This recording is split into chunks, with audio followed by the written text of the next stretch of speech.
n'a pas entendu parler du nouvel ordre mondial? Quel économiste n'évoque pas une finance mondiale?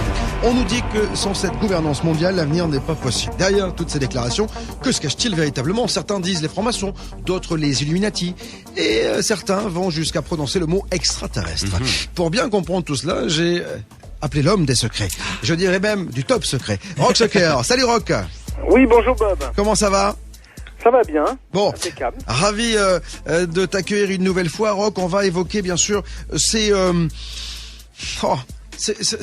nouvel ordre mondial qui fascine, qui déroute et qui fait peur à certains. Alors, à partir de quand on a commencé à parler de ce nouvel ordre mondial et qui est à l'origine de l'affaire? Qui a révélé l'affaire d'abord, Rock?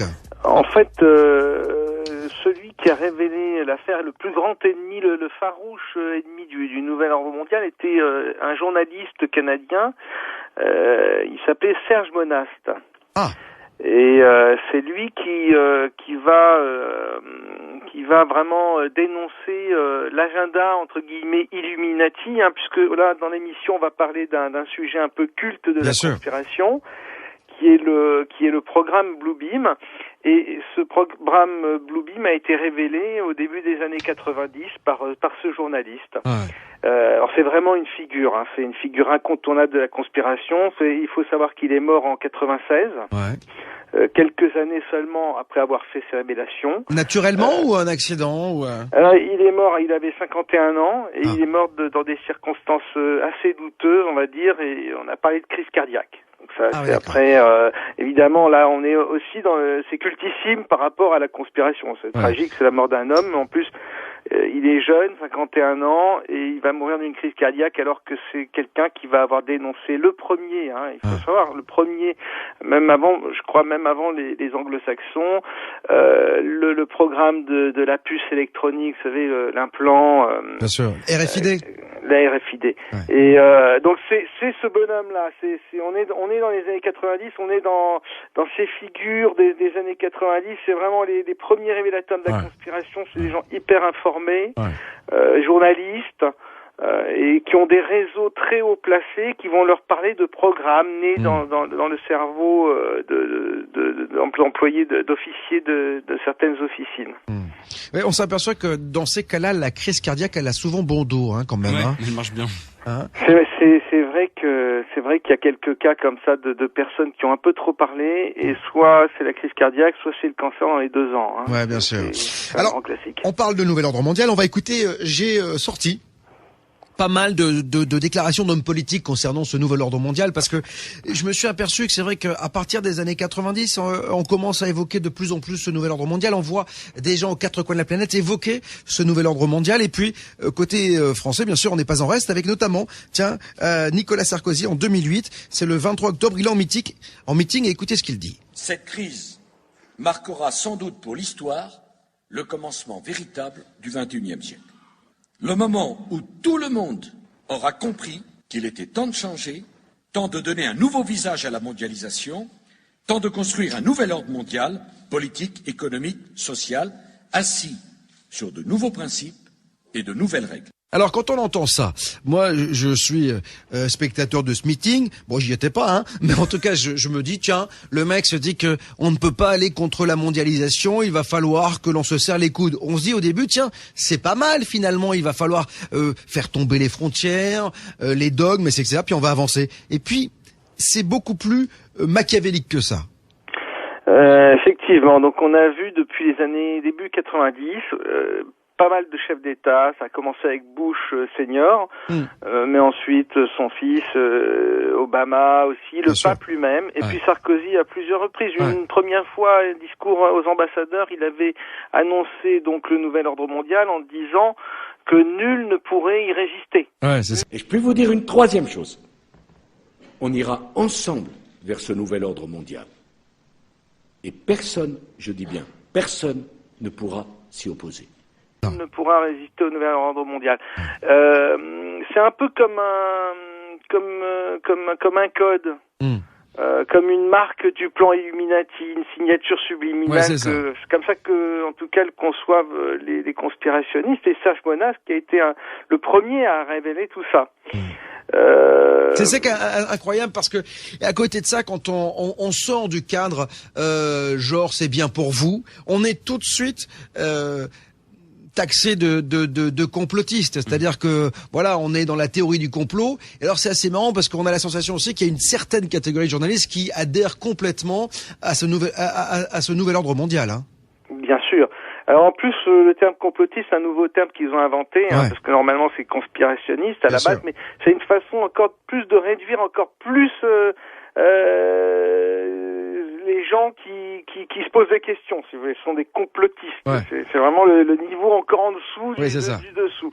Mais pour rebondir sur ce que tu disais tout à l'heure, effectivement, hein, ça pourrait, quand on entend la première fois le mot nouvel ordre mondial, on se dit bon, peut-être une fraternité mondiale. Oui, on n'est pas du tout dans ce registre-là. Ouais. En fait, il s'agit d'une dictature mondiale implacable qui se sert de la technologie, c'est-à-dire que il faut imaginer un dictateur comme on en a toujours connu dans l'histoire humaine, mais qui bénéficierait des technologies les plus abouties, les plus en avance.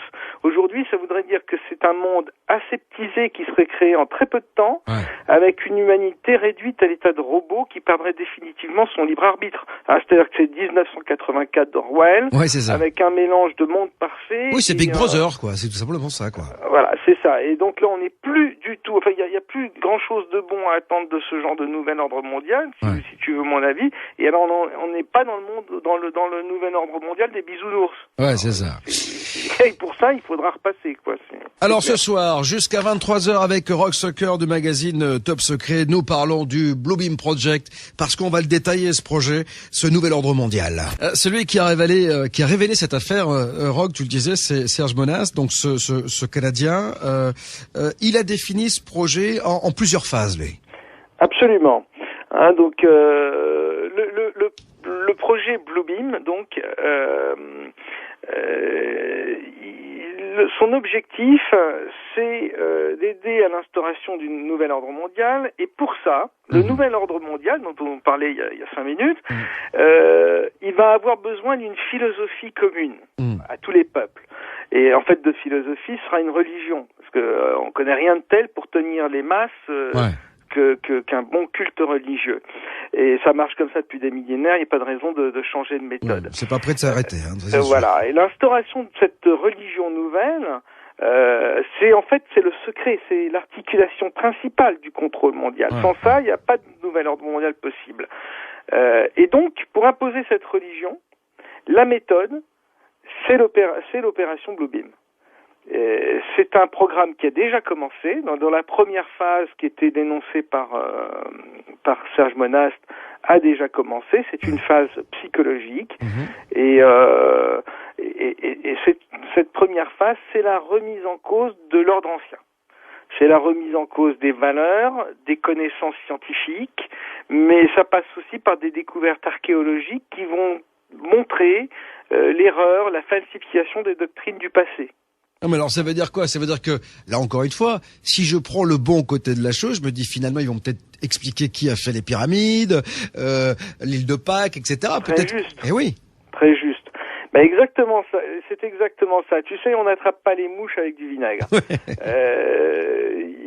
Il faut effectivement, on va apporter de la vérité là en l'occurrence, on va dénoncer des choses, mais c'est pour mieux vous retourner la tête. C'est ça. Et là, le but c'est la remise en question profonde de la croyance traditionnelle. Le cinéma, c'est un très bon vecteur pour faire ce boulot de cette première phase psychologique. Alors, on peut penser à des films comme pour nous les chrétiens.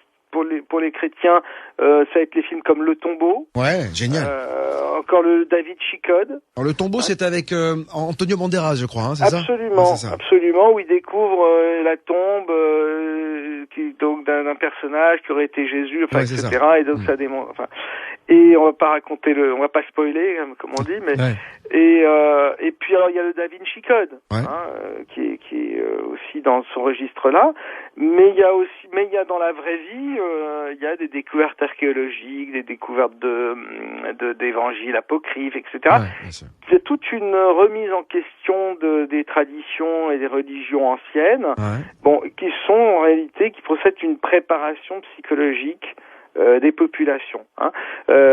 Cette phase-là, elle est bien avancée en Occident, et ces notions, elles sont présentes, peut-être subliminalement par rapport à l'ensemble de la population qui préfère s'occuper de football ou de choses comme ça, mais elles n'attendent plus que l'événement pour prendre racine et pour prendre sens dans la tête des gens. Hein. Alors, en tout cas, on va continuer à parler de tout cela, Roch, dans quelques instants, juste après la pause. Il y a pas mal de questions qui arrivent, mon Elliot, sur la page Facebook.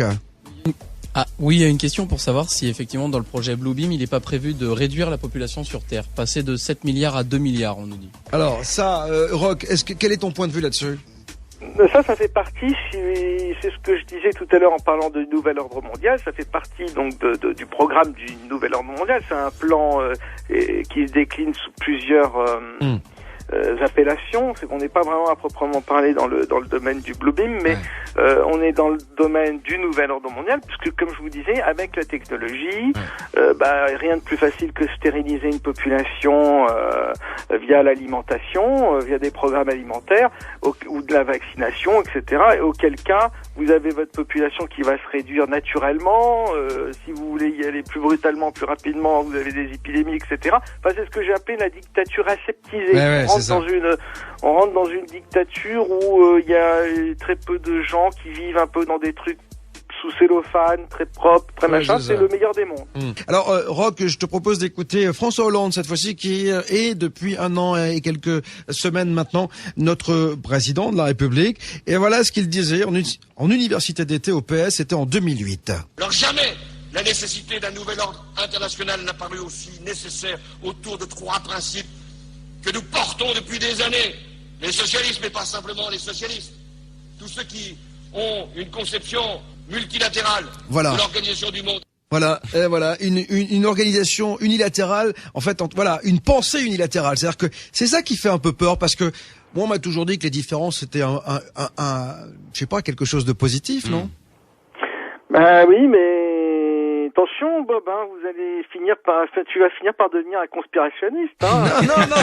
Non, moi j'observe, moi je sais, j'expose et les gens disposent, tu le sais bien. Mais je sais, mais je suis exactement dans cette démarche. Mais oui, c'est ce que moi je fais ce constat-là tous les jours. C'est vrai que il y a vraiment 2 discours, quoi. Il y a ce qu'on observe dans la réalité, et c'est la direction que prend le monde. On se rend compte que la communauté européenne, si on analyse son fonctionnement, ça ressemble, et on en parle d'ailleurs dans Top Secret,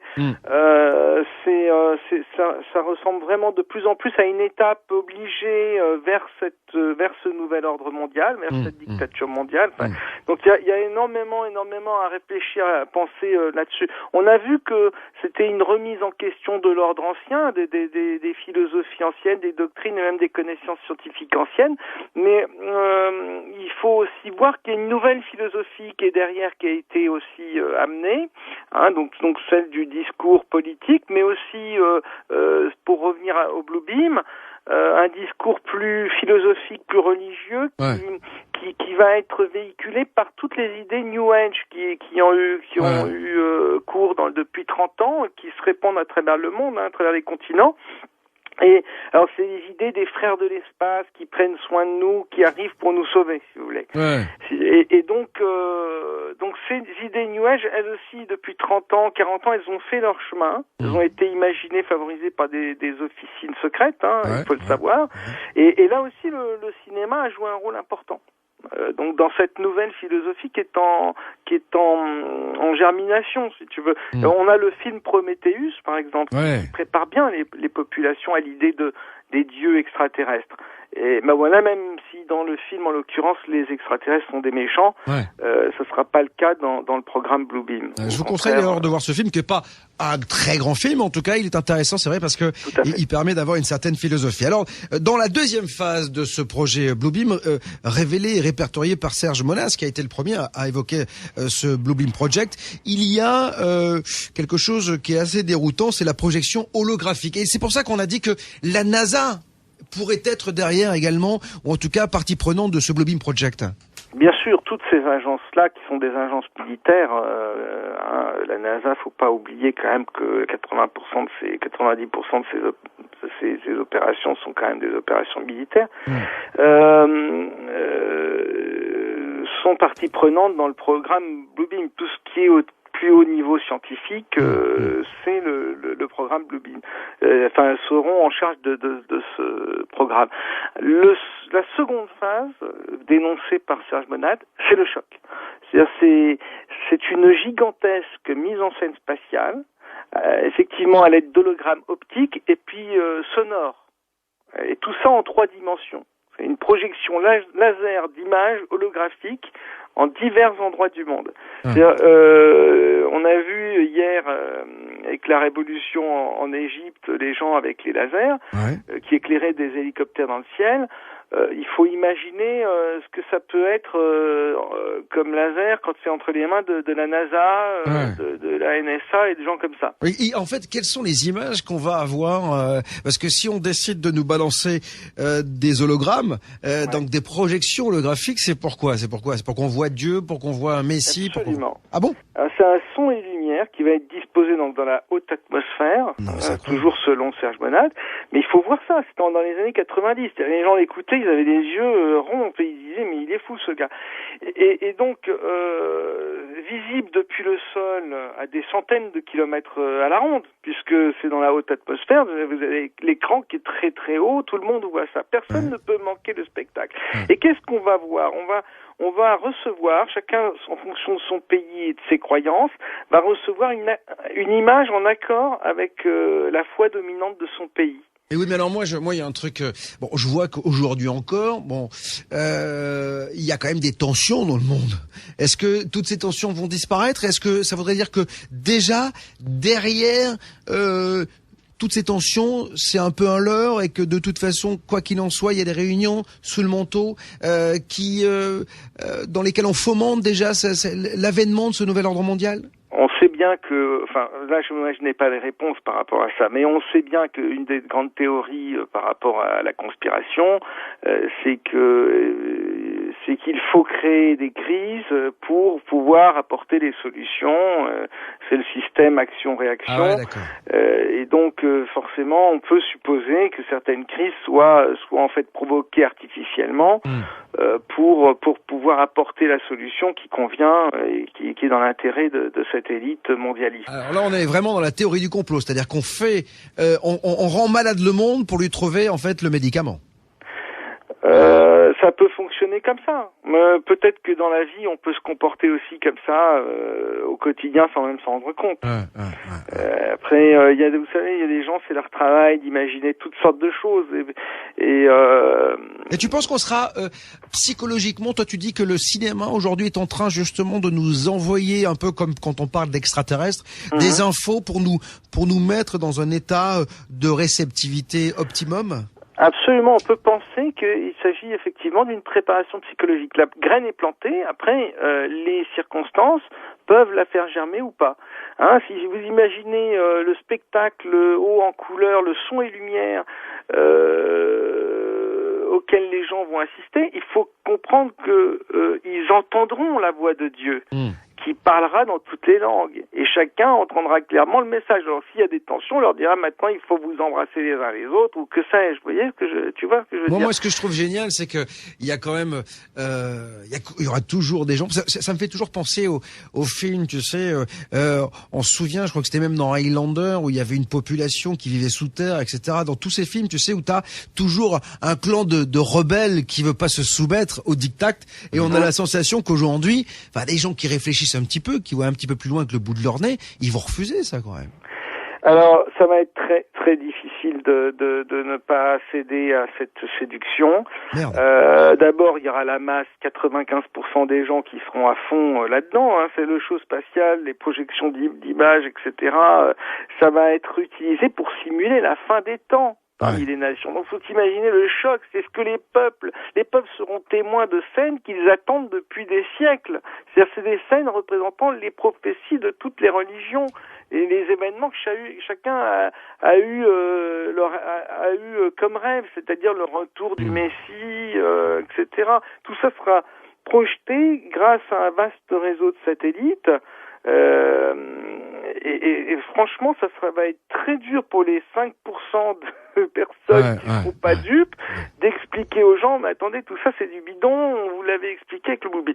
Si jamais ça arrive, parce que la révélation ultime de l'affaire du Bluebeam, si ce programme-là a vraiment lieu et vraiment déclenché un jour, c'est que Dieu et les anges sont en réalité des entités extraterrestres qui ont favorisé l'évolution de l'humanité depuis le commencement des temps et qui ont guidé l'homme depuis la fondation des premières civilisations et la création des premiers cultes religieux.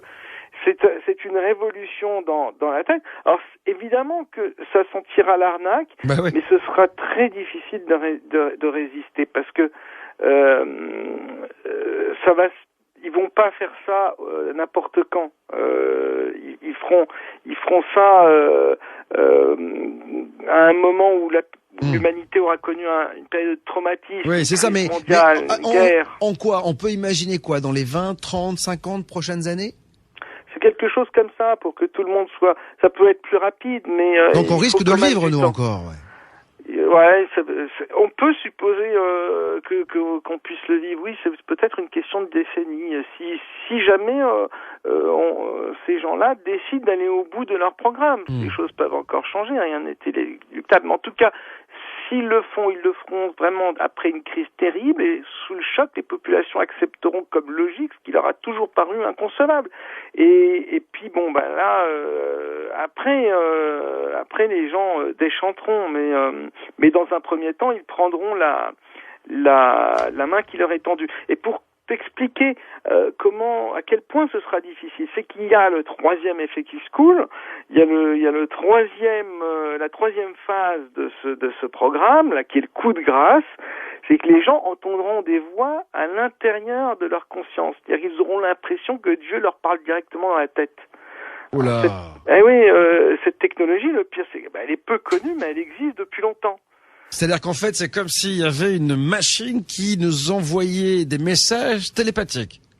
Voilà, c'est l'ultime machine à miracle. Les systèmes d'émission, de réception et les ondes ELF, VLF et ELF peuvent atteindre chaque personne à l'intérieur de sa conscience. Et donc la personne qui sera touchée par ce phénomène sera persuadée que c'est son propre Dieu qui lui parle et qui lui donne des ordres depuis les profondeurs de son âme. Va-t-on toi après lui dire, mais non, tu sais, c'est Bluebeam, c'est une connerie. Ouais, c'est ça. C'est flippant. C'était la caméra cachée. Et alors, tu peux faire entendre, comprendre des messages par audiogramme à pulsion micro-ondes auditives directement envoyées dans le cerveau. Tout ça, c'est scientifique, ça existe, ces expériences datent des années 70. Alors, ça paraissait en 70 de la science-fiction, mais aujourd'hui, ça ressemble encore à de la science-fiction. Et pourtant, ces technologies qui sont peu connues sont entrées dans le domaine public. C'est-à-dire qu'on s'en sert même de façon ludique.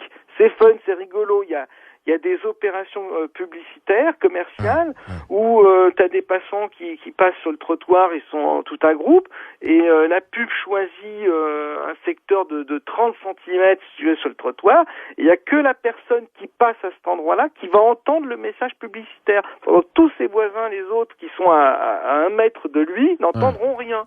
Et le type entend ça à l'intérieur de sa tête. Hundreds of people in the valley say they are hearing voices in their heads. And those voices are being transmitted by microwave or other methods. Well, several viewers asked us to investigate what they call electronic harassment. KMIR6's Angela Monroe joins us now with what she's discovered. Angela. Electronic harassment, synthetic telepathy, voice-to-skull technology. Chances are you haven't heard of these terms. But after searching the internet, I found dozens of websites dedicated to the phenomenon and several Valley residents who say they're victims.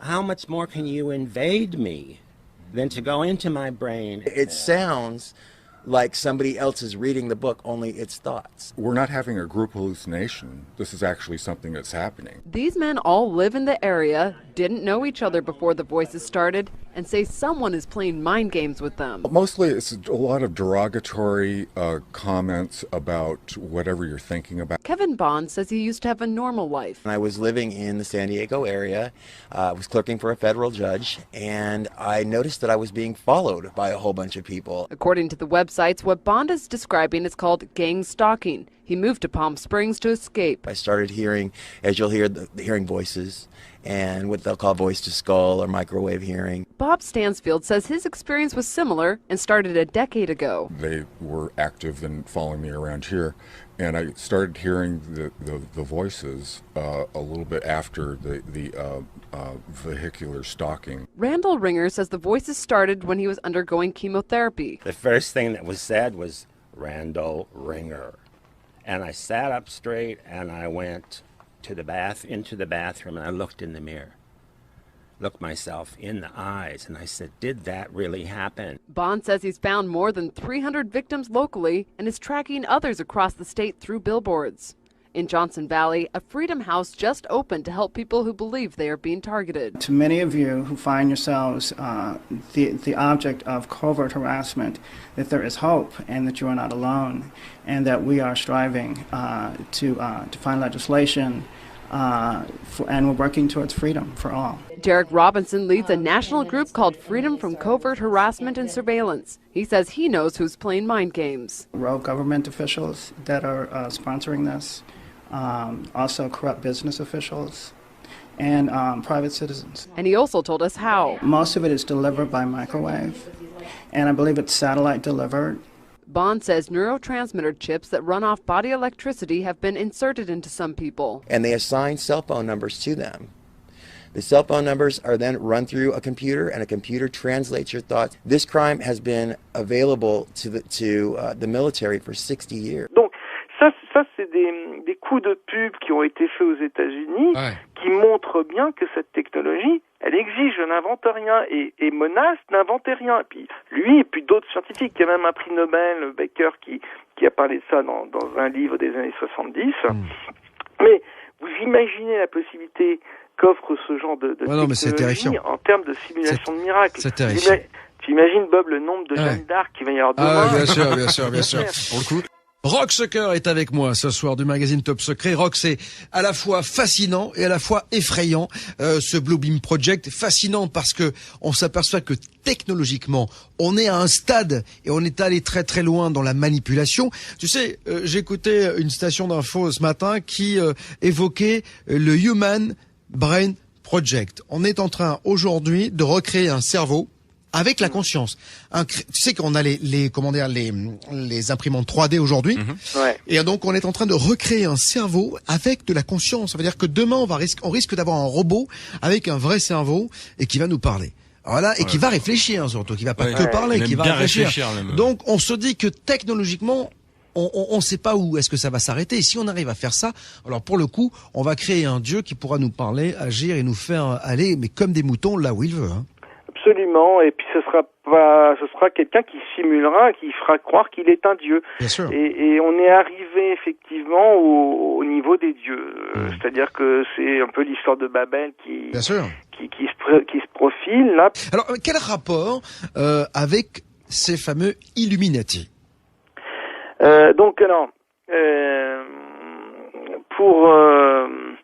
Pour terminer avec l'histoire de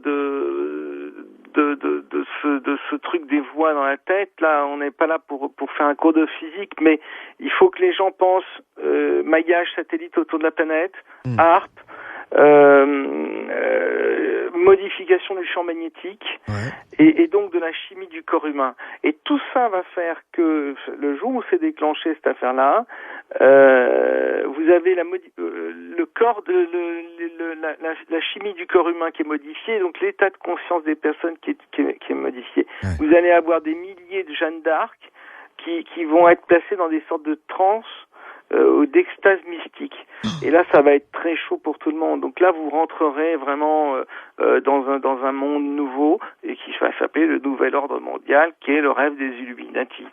Oh, c'est incroyable. T'imagines si j'avais la possibilité de dire à chacun de mes auditeurs, écoute-moi ce soir. Chacun des citoyens français, mais dans le monde, écoutez-moi. Pas vous dire toute la vérité. Non, on en rigole, mais c'est vrai que c'est effrayant parce que on sait toujours comment certaines personnes après peuvent utiliser ces technologies et ça fait très très peur. Donc les Illuminati, on a parlé également des Anunnaki, c'est-à-dire que les extraterrestres qui seraient derrière tout cela. Quel est ton sentiment, toi? Quand tu vois ça, tu te dis quoi? Moi,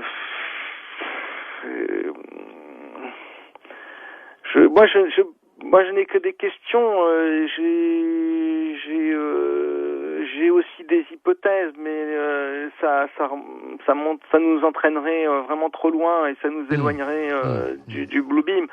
Les Illuminati, on va dire que c'est un terme générique qui veut dire que ce sont des gens qui tirent les ficelles parce qu'ils en ont le pouvoir, parce qu'ils ont le pouvoir, les moyens et puis le background.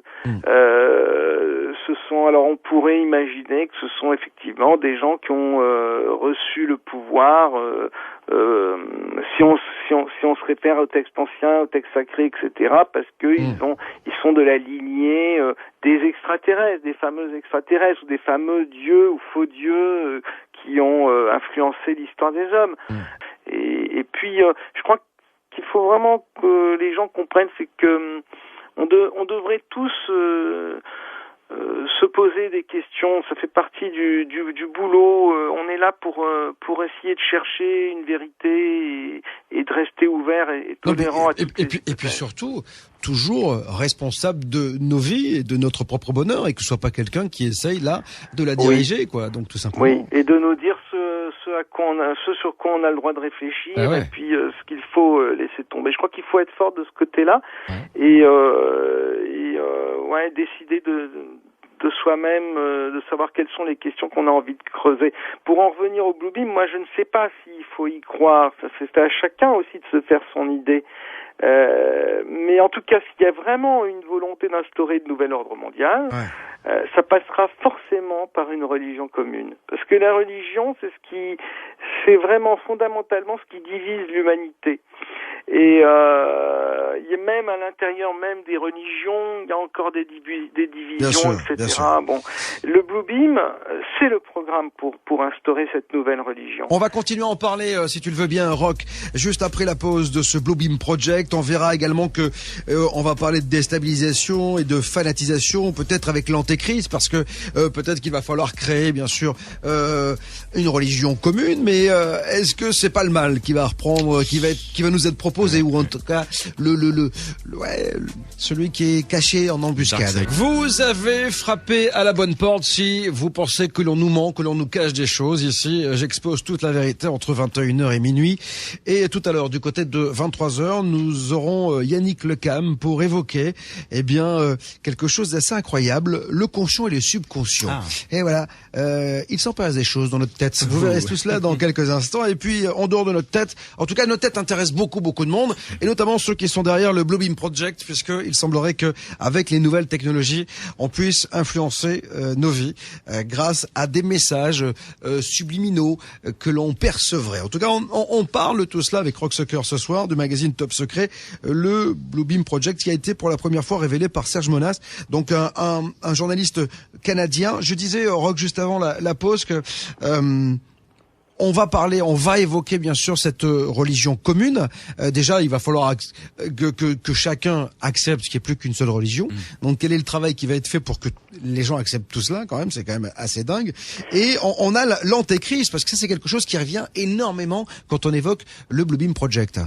C'est ça qui est amusant, entre guillemets, dans cette histoire de Blue Beam Project et puis de nouvel ordre mondial, c'est qu'en réalité, donc cette dictature aseptisée avec réduction de population, etc., si elle devait avoir lieu, ressemblerait en tout point à ce que nous ont décrit les textes sacrés, les textes traditionnels, les prophéties qui annoncent l'arrivée d'un antéchrist qui prend le pouvoir intégral sur la planète et qui fait basculer l'humanité dans des heures sombres, dans une ère très sombre, de dictature mondiale. Alors c'est ça qui est complètement fou, qui est complètement étonnant dans ce à quoi on assiste aujourd'hui, cette course au mondialisme, etc., où on se dit effectivement, on n'a jamais dans l'histoire échappé à des dictateurs qui arrivaient à un moment ou à un autre.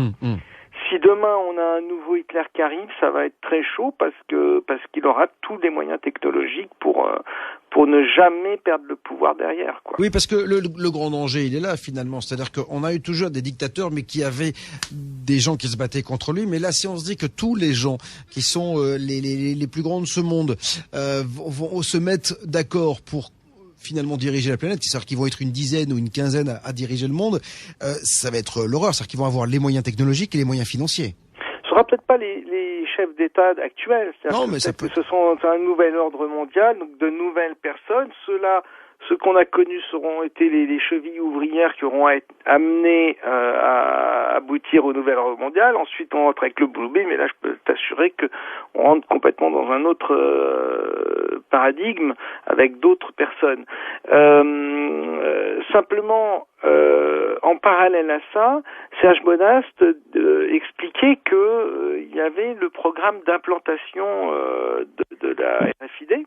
Ouais. Alors la puce RFID, d'ailleurs ça a été voté, je crois, aux États-Unis. Ça y est, c'est accepté. Hein. C'est-à-dire qu'en fait, au départ, c'est pour que chacun ait sous la peau une puce qui, lorsqu'elle sera scannée, permettra d'avoir le tu sais, quand t'es A positif, son groupe sanguin, toutes ces informations médicales. Hein. C'est ça au départ.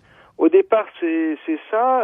Mais Serge Monast, quand on lui en parle, il explique bien d'autres possibilités. Bien sûr. Sur cette puce. Déjà, on peut être localisé partout. C'est-à-dire qu'à n'importe quel moment, du coup, on sait ce que vous faites et avec qui vous le faites presque et où vous êtes. Hein. Absolument. Donc à partir de là, surtout si vous avez un gouvernement mondial et que la Terre est unifiée, comme le souhaitent les politiques, à ce moment-là, il y a plus nulle part où se cacher. Puisque d'abord, avec l'implant, on sait où vous êtes, et qu'ensuite, vous n'avez aucun pays qui va vous accueillir. C'est quand même. Alors Mathieu est en train de me dire que ça existe pour certaines boîtes de nuit. C'est ouais, t'as dans des boîtes de nuit en fait, ils te mettent une puce dans le bras pour que tu puisses rentrer dans le carré VIP en fait. Quoi? Ça existe déjà pour les boîtes de nuit. Ouais, j'en ai entendu parler à la télé. C'était il y a 2 ans, un truc comme ça déjà.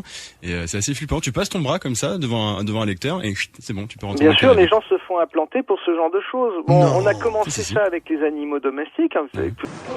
Plusieurs sociétés privées, dont Aéroports de Paris, ont déjà distribué ce type de badge à leurs employés. Comment éviter le piratage des données personnelles? Les défenseurs des libertés individuelles crient à l'imprudence et à l'intrusion dans la vie privée. La nouvelle carte sera officialisée en juin prochain. Elle sera obligatoire et payante. Oui, les moyens d'identification et de contrôle électronique sont de plus en plus précis et suscitent beaucoup de questions. Voici un exemple un peu extrême, mais qui pourrait faire école. En Espagne, pour fidéliser leurs clients, certains établissements leur proposent de se faire greffer une puce directement sous la peau. Reportage Jacques Cardos, Thierry Breton. Attention, cet homme est porteur d'une puce électronique. Implantée dans le bras, elle lui permet d'avoir accès au carré VIP. Comme un produit de supermarché, les clients sont barcodés et la puce contient leur crédit consommation. Ainsi, dans cette boîte de Barcelone, il y a ceux un peu vieux jeux qui dansent encore avec un porte-monnaie et ceux qui n'en ont plus besoin. Légalisée depuis 1 an, cette greffe est même proposée à l'intérieur de la boîte contre 125 €. L'opération ne dure qu'une vingtaine de minutes. D'abord une petite anesthésie locale, ensuite la puce est greffée sous la peau et reliée à un compte personnel, un peu comme un compte bancaire. Je ne sais pas pourquoi j'ai voulu faire ça. En fait, c'est peut-être parce que tout le monde l'a. Et puis, c'est pour savoir comment c'est. C'est juste pour ça. Cette puce qui vient des États-Unis a obtenu un droit de commercialisation à condition de ne pas détenir d'informations médicales. Facile à implanter, n'importe qui peut donc s'improviser infirmière de boîte de nuit. C'est plus facile que de faire un piercing. Et ceux qui font ça n'ont pas spécialement d'autorisation. Et de toute façon, je me sens capable de réagir en cas de problème. Une centaine de consommateurs a déjà opté pour l'identification électronique. Un seul petit problème, pour se faire retirer la puce, il faut subir une intervention chirurgicale. C'est le même principe que pour les femmes qui se font implanter une pilule contraceptive. Au bout d'un an ou deux, il faut bien l'enlever pour en faire poser une autre. Reste le problème du pistage éventuel des clients, car la puce permet aussi de suivre un individu par satellite, ce qu'aucune législation n'interdit en Europe.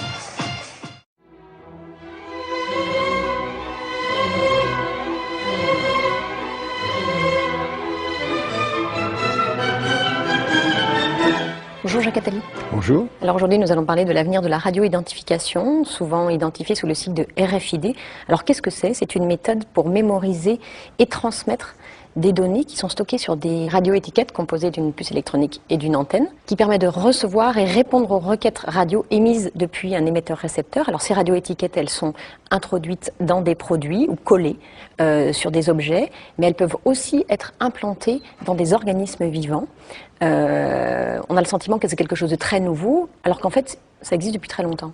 Tout ce qui va être de plus en plus nécessaire à suivre à distance, savoir ce qu'il devient, permettre de connaître l'évolution des produits, les localiser, optimiser les stocks, de façon à ce qu'on ait des stocks minimaux, faire en sorte qu'on sache en permanence où se trouvent ces objets, permettre d'intégrer des processus de production. Oui, on parle d'un enjeu économique majeur dans la traçabilité des produits. Les réductions des coûts sont considérables. En termes de sécurité sanitaire, de pouvoir tracer l'origine des produits agricoles depuis leur conception jusqu'à leur consommation. Tout ça donne une traçabilité sur les objets absolument gigantesque, encore à venir. Sur les personnes aussi, on peut imaginer une traçabilité encore plus grande.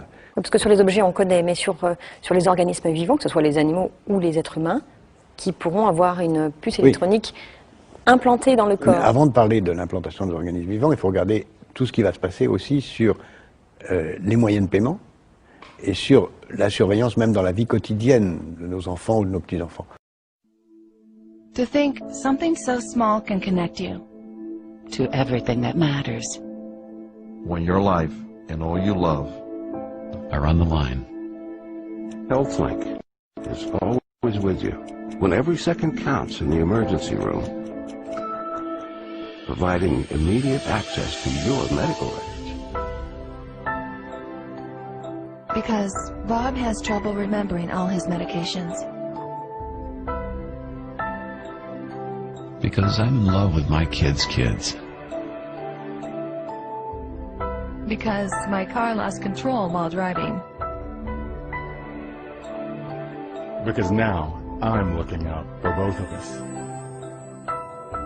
Because I have diabetes, but it doesn't have me.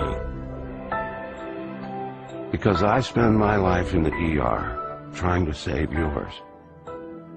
Et puis de plus en plus, on vous est dans les maternités, pour ne pas perdre les bébés, on place des RFID dans des bracelets, etc. Et dans certaines familles très riches, on propose d'implanter les enfants en cas de kidnapping, ça se fait en Amérique du Sud.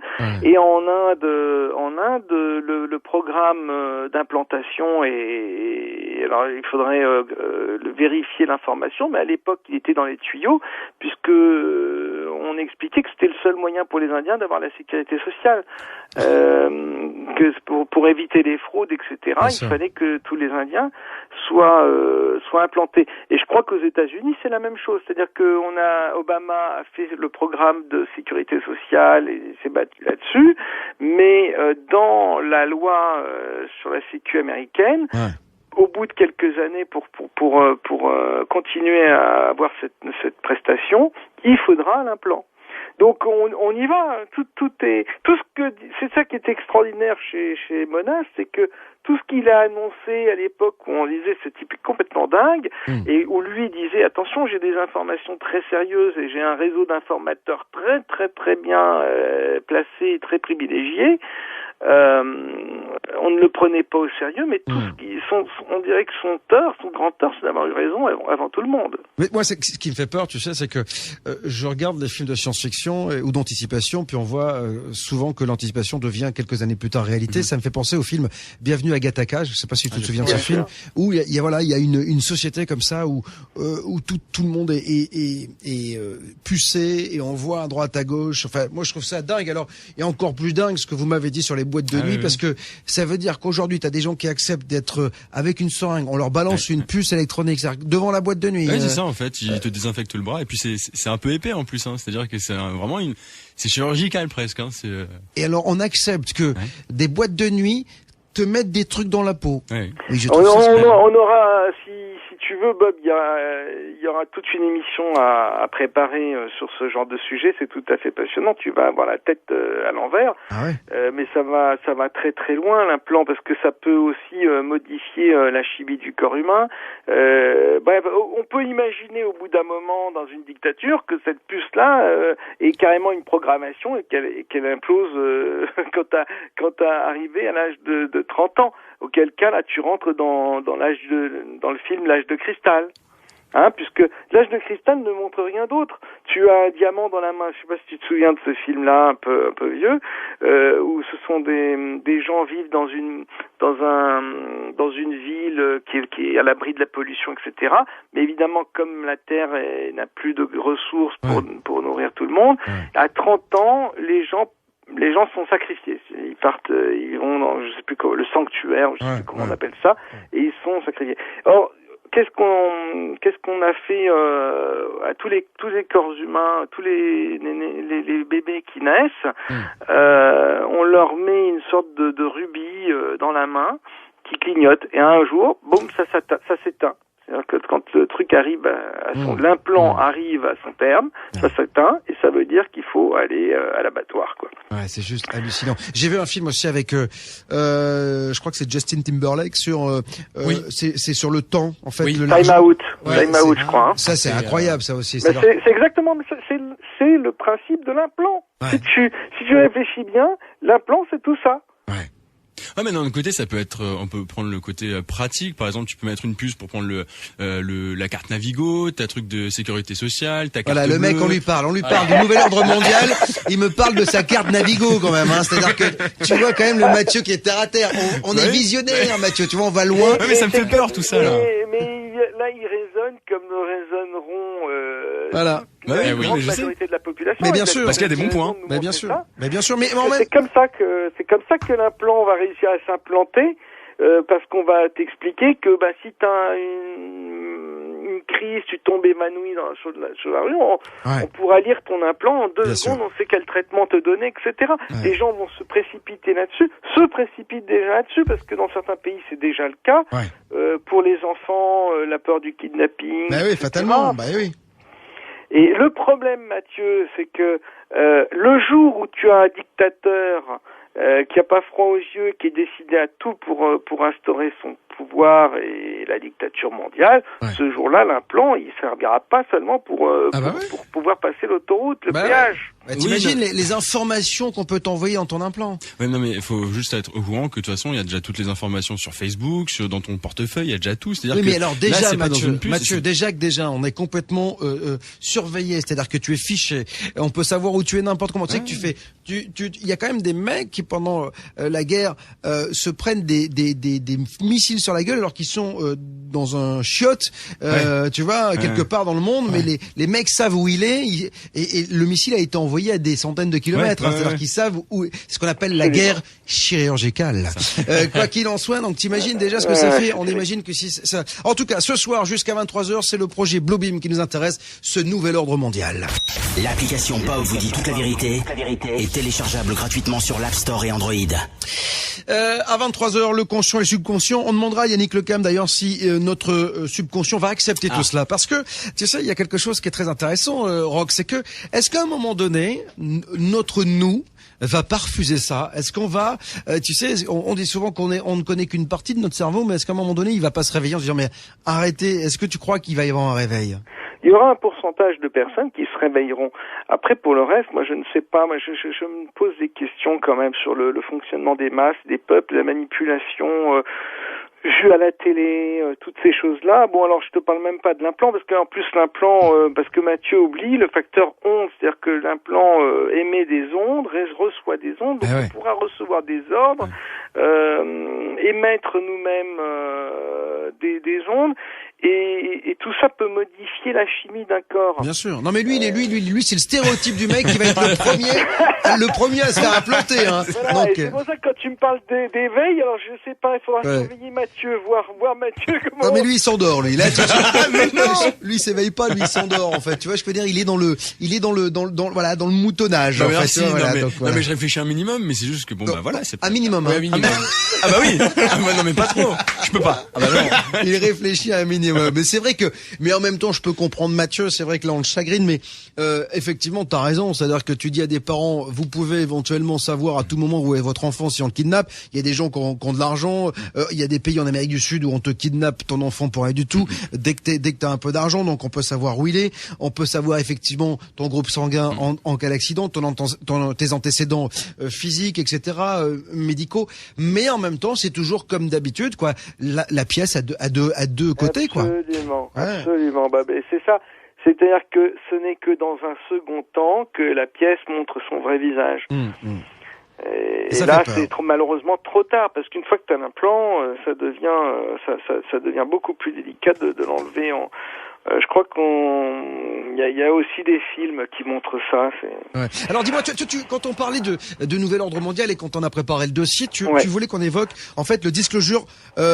Oui. Parce que le Disclosure Project, c'est quelque chose qui s'est tenu en avril, début mai. Voilà. On avait fait une émission ici. Toi, tu dis qu'il y a quelque chose qui est en rapport avec ce nouvel ordre mondial. Bah voilà, exactement. C'est-à-dire que en fin avril, début mai, il y a eu l'audience citoyenne de la divulgation. C'était une grosse assemblée organisée par Stephen Bassett, genre à la manière américaine, genre congrès américain. Il y avait des hommes politiques, des scientifiques, militaires, services secrets, tout ce monde-là. Ils étaient tous là à lever la main droite, dire je le jure, prêter serment pour raconter leur histoire sur les ovnis. Et ça, c'est une réunion qui a coûté quand même $1 million à peu près, avec très grosse couverture médiatique aux USA. Et tout. Donc évidemment, le milieu ufologique s'est enflammé, ouais, génial, c'est super, etc. Mais enfin bon, après on peut se poser des questions. Pareil, pourquoi ces gens-là se mettent à parler comme ça en dehors des raisons d'argent? Qu'est-ce qu'ils ont été frappés tout d'un coup par la grâce, par l'amour de la vérité, et c'est des gens qui ont fait une carrière dans des officines où on leur apprend toute leur vie à faire de la désinformation et à cacher la vérité, et tout d'un coup ils lâchent tout en bloc. On peut se poser des questions, savoir d'où vient l'argent, etc. Et donc ce que je veux dire, c'est juste de mettre un peu en garde les auditeurs ou les personnes sensibles à toutes ces histoires d'ufologie, c'est se demander si tout ça ne procède pas aussi de la phase 1 qui était dénoncée par Serge Monast, c'est-à-dire de la préparation des esprits à ce choc du Blue Beam, c'est-à-dire le truc Indépendance D où tu as les vaisseaux spatiaux qui arrivent tous au-dessus des villes, etc. C'est vraiment cette réunion qui a eu lieu, même si c'est positif qu'on parle des ovnis, même si je suis sûr que certaines de ces personnes sont complètement honnêtes et sincères, etc. On peut se demander qui tire les ficelles là aussi, et si c'est pas une façon de préparer, si on n'est pas déjà dans la phase 1 du Blue Beam, c'est-à-dire la préparation de la population, à savoir, voyez, on vous l'avait dit, il y avait même des gens gradés, tout ça, avec pédigré qui vous avaient révélé l'existence des ovnis. Bien donc sûr. Vous pouvez le croire. Vous avez encore une preuve de plus. Ouais, une preuve de plus. Alors tu sais que beaucoup de politiques évoquent ce nouvel ordre mondial. On se demande qui est derrière, parce que la question c'est à qui profite le crime. Et puis on a pas mal de politiques donc qui évoquent depuis quelque temps maintenant ce nouvel ordre mondial. Et on a quelqu'un qui a été célèbre pour ses frasques dans une certaine chambre d'hôtel, qui était un économiste brillant, qui a été le patron du FMI, Dominique Strauss Strauss-Kahn, qui en son temps également évoquait, et d'ailleurs l'évoque toujours, au gré de ses conférences, parce qu'il en fait toujours, le nouvel ordre mondial. Il dit, lui, que le monde est uni. Écoutez-le. La planète se réunit en une seule humanité. Mais le monde est un seul, le monde est uni, on est un seul peuple. Voilà, un seul peuple, le monde est uni, une humanité. Ça, c'est quand même assez dingue. C'est-à-dire que là, pour le coup, on voit qu'il y a un travail derrière de lobbying, et que voilà, on commence à parler. C'est vrai que c'est pas anodin. Moi, j'avais eu un montage, je crois, d'une émission de télé, je crois que c'était un zapping, où on voyait tous les gens, tous les hommes politiques, le nouvel ordre mondial, le nouvel ordre mondial, C'est-à-dire que voilà, c'est que ça vient, ça revient, ça nous est rabâché perpétuellement, Roch, hein.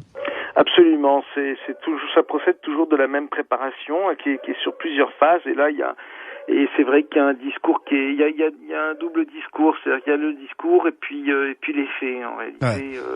Ça fait peur. C'est vrai que ça fait peur. À qui va profiter le crime? Est-ce que tu disais tout à l'heure que c'était pas forcément les hommes politiques. Est-ce que ce sont les banques, les financiers, là? Parce que, à un moment donné, si on fait ça, c'est qu'il faut qu'on récupère de l'argent, parce que sinon ça n'a aucun intérêt.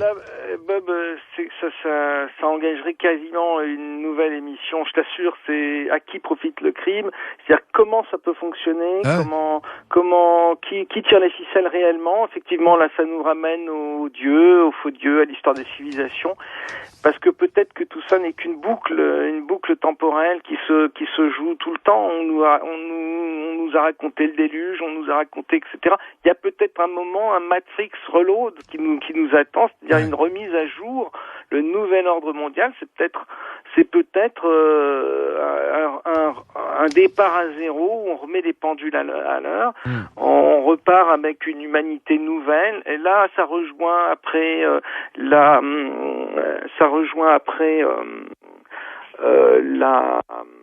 les histoires qu'il y a actuellement dans l'actualité sur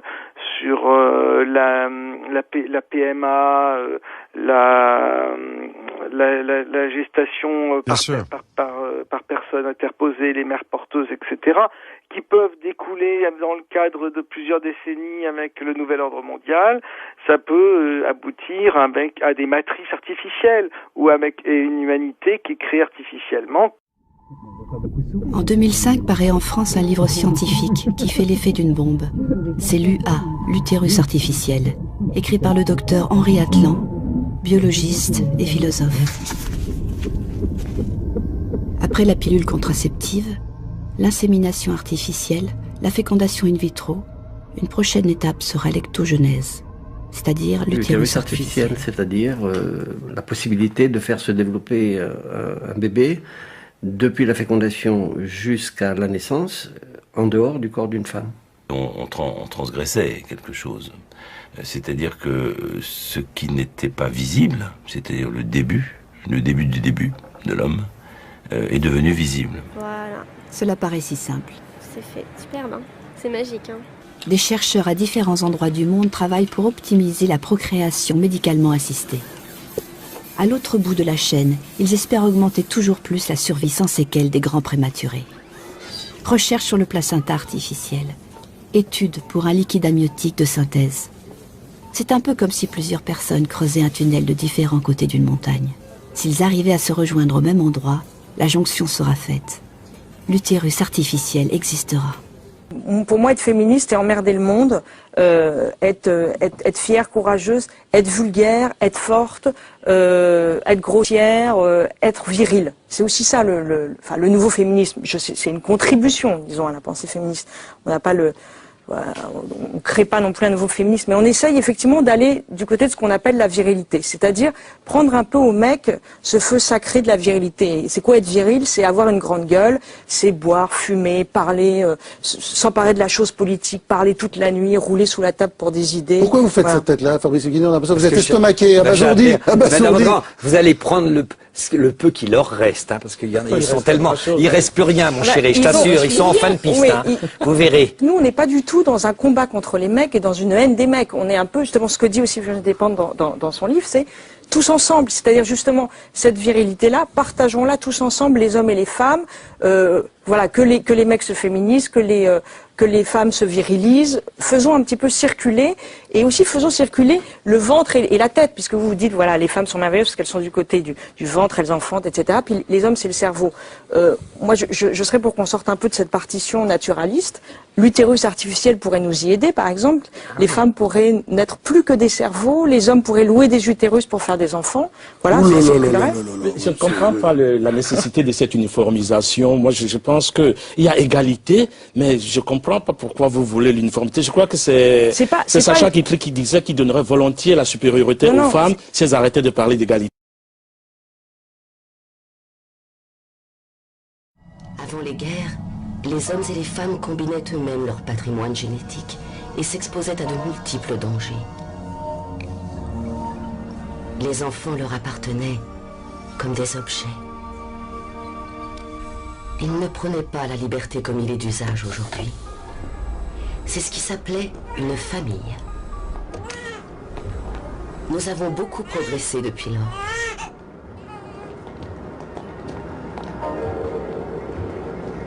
Aujourd'hui, nous n'avons pas de crime, pas de maladie, pas de guerre, pas de vieillesse, pas de souffrance. Nous sommes génétiquement programmés pour occuper la place dans la société qui nous a été attribuée. Et tout le monde est heureux. Très bien, c'est du bon travail. Je ne comprends pas. Comment est-ce que les enfants étaient décantés dans l'ancien temps? Les enfants n'étaient pas décantés, ils naissaient. L'homme et la femme pratiquaient le sexe, la femme tombait enceinte et ensuite elle accouchait. Comme les animaux? Je sais que c'est difficile à croire. C'était une expérience très douloureuse, dangereuse et extrêmement dégradante. Alors ils avaient peur d'avoir des activités sexuelles? Quelquefois, oui. Quand un homme et une femme voulaient avoir des bébés, ils étaient obligés de se marier. Et l'activité sexuelle n'était tolérée qu'entre ces deux personnes. Pendant combien de temps? Toute leur vie. Vous voulez dire que c'était des pères et des mères? Il n'est pas nécessaire d'utiliser un langage ordurier. L'ancien système encourageait les comportements négatifs. L'envie, la traîtrise, la propriété. Les enfants étaient élevés dans de très mauvaises conditions et ils n'avaient pas de soma pour atténuer leur douleur. La vie était très différente avant les guerres. Il a fallu que le monde soit unifié par un gouvernement rationnel et scientifiquement éclairé pour que nous puissions entrer dans l'ère du progrès. Aujourd'hui, nous vivons dans le luxe, l'harmonie et la sécurité. Y a-t-il jamais eu une époque plus agréable à vivre? Non.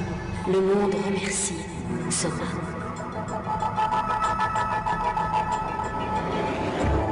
Chacun a sa place et un objectif précis. Ainsi, tout le monde est heureux et vit en harmonie.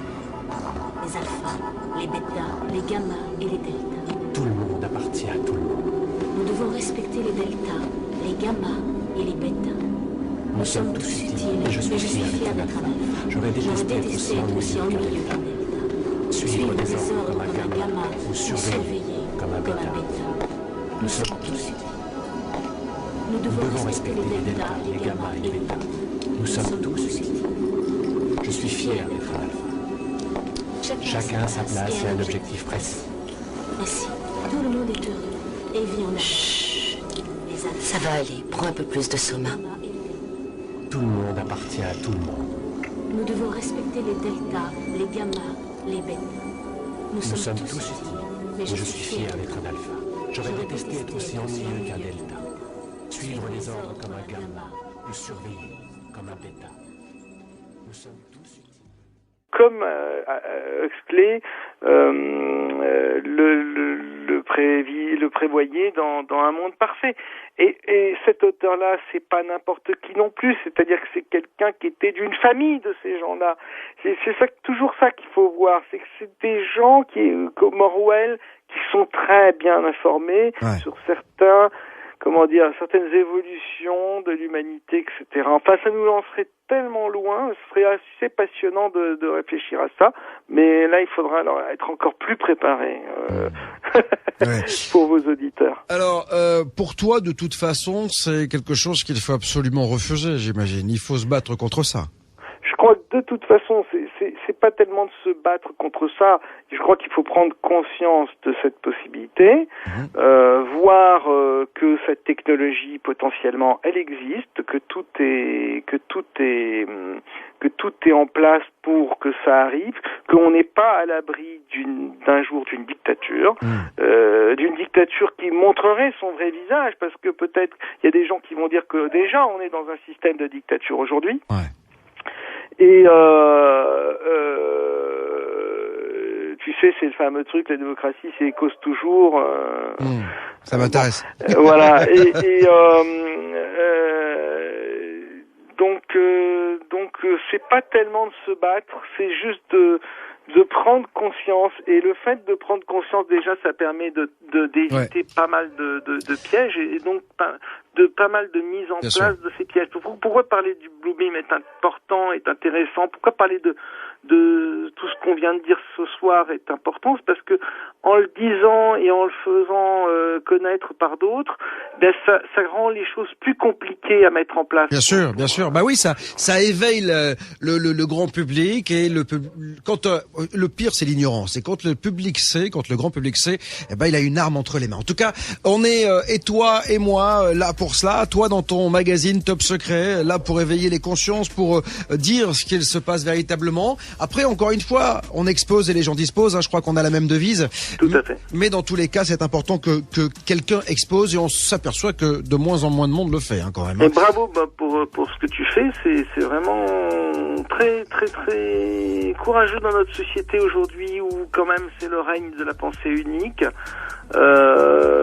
C'est vraiment bien d'oser faire ce que tu fais parce que ça peut être assez mal vu, on va dire. C'est sûr. T'inquiète pas, je suis au courant. Je reçois quelques messages. En tout cas, 1000 fois merci. Qu'est-ce qui réunit la NASA, le FBI, la CIA, les Américains, les Russes, les religions, toutes les religions du monde? Toutes. Et oui, parce que ça y va franchement. En gros, tous les puissants. Qu'est-ce qui les réunit tous au sein de la même conspiration, en tout cas pour certains? C'est le projet Bluebeam initié par la NASA, un projet absolument hallucinant pour imposer une religion du nouvel âge avec la venue de l'Antéchrist. Rien que ça. C'est une espèce de fusion, quoi. C'est une fusion de tout ce qui a pu se faire en termes de conspiration. C'est l'apothéose du conspirationnisme. Magnifique. Alors, le projet Bluebeam, quand même, a des bases scientifiques réelles, en tout cas des bases qui existent et qui sont avérées, puisque de nombreux scientifiques se sont aperçus, effectivement, qu'on avait par des micro-ondes ou par d'autres moyens modernes la possibilité d'influencer des personnes. Un petit peu comme quelqu'un qui ferait de la télépathie serait capable d'influencer une personne. Donc on serait capable de rentrer dans le cerveau des gens pour leur véhiculer des messages directement, comme s'ils avaient une petite voix à l'intérieur qui leur soufflait. Alors à ça, évidemment, plusieurs expériences, plusieurs scientifiques qui se sont penchés sur la question. Alors, il y a eu des chercheurs, des psychologues. Ça a réellement commencé en 1974, ces études-là. Et par exemple, pour un chercheur qui a quand même été prix Nobel, il a effectué des expériences, une série d'expériences qui démontraient qu'on pouvait entendre et comprendre des messages transmis dans une cabine d'isolation par un audiogramme à pulsion micro-ondes, grosso modo qu'on était capable, un petit peu comme une radio est capable de recevoir des ondes et de les transformer en voix, l'être humain, son cerveau était peut-être capable de faire la même chose. Et de là, évidemment, des tonnes de gens ont commencé à dire oui, mais si on est capable de faire ça, imaginez les manipulations que les puissants seraient capables de nous faire subir. Et bien sûr, quand on va dans ce sens-là, on est en droit de se dire que la plus grande conspiration du monde va être lancée, parce que si on peut influencer la population sans qu'elle s'en rende compte et la faire aller où est-ce qu'on veut, évidemment... Alors manifestement, ce qu'il en ressort là, d'après ce que tu nous dis, c'est assez positif pour l'humanité. Pour l'instant. Pour l'instant. D'accord. Alors, avec cette animation virtuelle et le son provenant de la profondeur même de l'espace, les fidèles de diverses croyances fortement impressionnés évidemment seraient témoins du retour de leur sauveur comme d'une réalité vivante. Ensuite, les projections de Jésus, Mahomet, Bouddha, Krishna, enfin toutes les divinités se fondront en une seule figure. Donc on aurait comme ça une espèce de morphing dans le ciel de tous les prophètes que les religions connaissent, pour former une divinité unique qui serait l'Antéchrist et qui expliquera que toutes les écritures sacrées ont été mal interprétées et incomprises et que les vieilles religions sont responsables d'avoir dressé l'homme contre l'homme. Bref, cette grande mystification aura pour effet de générer un désordre social, politique, culturel et religieux et de créer la divinité unique, l'antéchrist de la NASA. Ah oui, non, parce que donc ça serait un antéchrist, c'est le terme... C'est le terme officiel. D'accord. Voilà. On arrive à la troisième phase. La troisième phase, elle va conjuguer la télépathie et l'électronique. Donc ça, je vous en parlais au début, c'est ces recherches qui ont prouvé qu'effectivement, on arriverait sans doute au moyen d'ondes à interférer sur les pensées des gens, à les conditionner. Donc, cette troisième phase conjuguerait la télépathie et l'électronique avec des systèmes d'émission pour atteindre chaque personne en vue de les persuader que c'est son propre Dieu qui lui parle. Donc, grosso modo, chacun entendrait une petite voix, un petit message, et serait convaincu de recevoir un message divin. En fait, le but est de former ce qu'on appellerait la pensée artificielle diffuse. Alors, comme je disais, des expérimentations à ce propos ont eu lieu dans différents pays, et on sait évidemment que des impulsions à basse fréquence peuvent produire des signaux auditifs qui sont audibles pour un seul individu, mais pas pour le reste de sa communauté, par exemple. D'accord. Donc on est vraiment capable de cibler comme ça certaines personnes pour les influencer. Donc, par exemple, des présidents, des hommes d'influence à la tête d'État, des religieux, pour vraiment les conduire où est-ce qu'on a envie d'aller. Et là, on arrive à la quatrième phase. Alors, la quatrième phase, ça serait un concentré de manifestations surnaturelles. Alors, il y aurait 3 leurres différents. Le premier leurre, ça serait une invasion extraterrestre qui surviendrait au-dessus de chaque ville, au-dessus de chaque grande ville du monde. C'est brillant comme... C'est brillant, ça réunit tout. Invasion extraterrestre au-dessus de chaque grande ville du monde. Le second leurre, ça serait de faire croire aux chrétiens qu'un merveilleux événement va survenir sous la forme d'une intervention extraterrestre bénéfique, ça dans le but de protéger les terriens d'un démon impitoyable. Oui. Alors le but de ce second leurre, évidemment, et de cette manœuvre, c'est de rassembler d'un seul coup tous les opposants à l'ordre mondial juste avant le début du spectacle céleste, celui dont on parlait tout à l'heure. Le troisième point de cette quatrième phase est l'usage global de tous les moyens de communication modernes pour diffuser des ondes. Alors tous les moyens, c'est téléphone portable, radio, internet, bref, tout ce qu'on a, talkie-walkie, tout ce qui existe, pour diffuser des ondes visant à déstabiliser psychiquement les populations au moyen d'hallucinations individuelles et collectives. Et donc, on arrive là à la fin du projet Bluebeam qui a pour conclusion qu'après la nuit des 1000 étoiles, c'est comme ça que l'appellent les conspirationnistes, et à la suite de tous les bouleversements mondiaux, que la population mondiale soit prête à accueillir un nouveau messie en chair et en os, un cyber-Rockefeller, comme ils l'appellent, faussement extranéen, puisqu'en fait il ne serait pas extraterrestre du tout, et qu'on suppliera de rétablir l'ordre et la paix à n'importe quel prix, mais surtout, évidemment, au prix de notre liberté individuelle. Et c'est là que le projet Bluebeam devient extrêmement pervers, puisque une unité artificielle des peuples permettrait de régler les problèmes urgents, lesquels évidemment ont été de toute façon créés de toutes pièces, donc faciles à régler. Mais progressivement, évidemment, face à cette tyrannie de la nouvelle religion mondiale, apparaîtrait un nombre de personnes qui se réveilleraient, qui prendraient conscience qu'ils sont manipulés. Et là, le contrôle de la Terre se partagerait rapidement entre les mains d'une caste de grands prêtres, donc ceux qui se seraient réveillés, qui auraient pris conscience qu'ils sont manipulés, et de technocrates impitoyables agissant au nom de Dieu.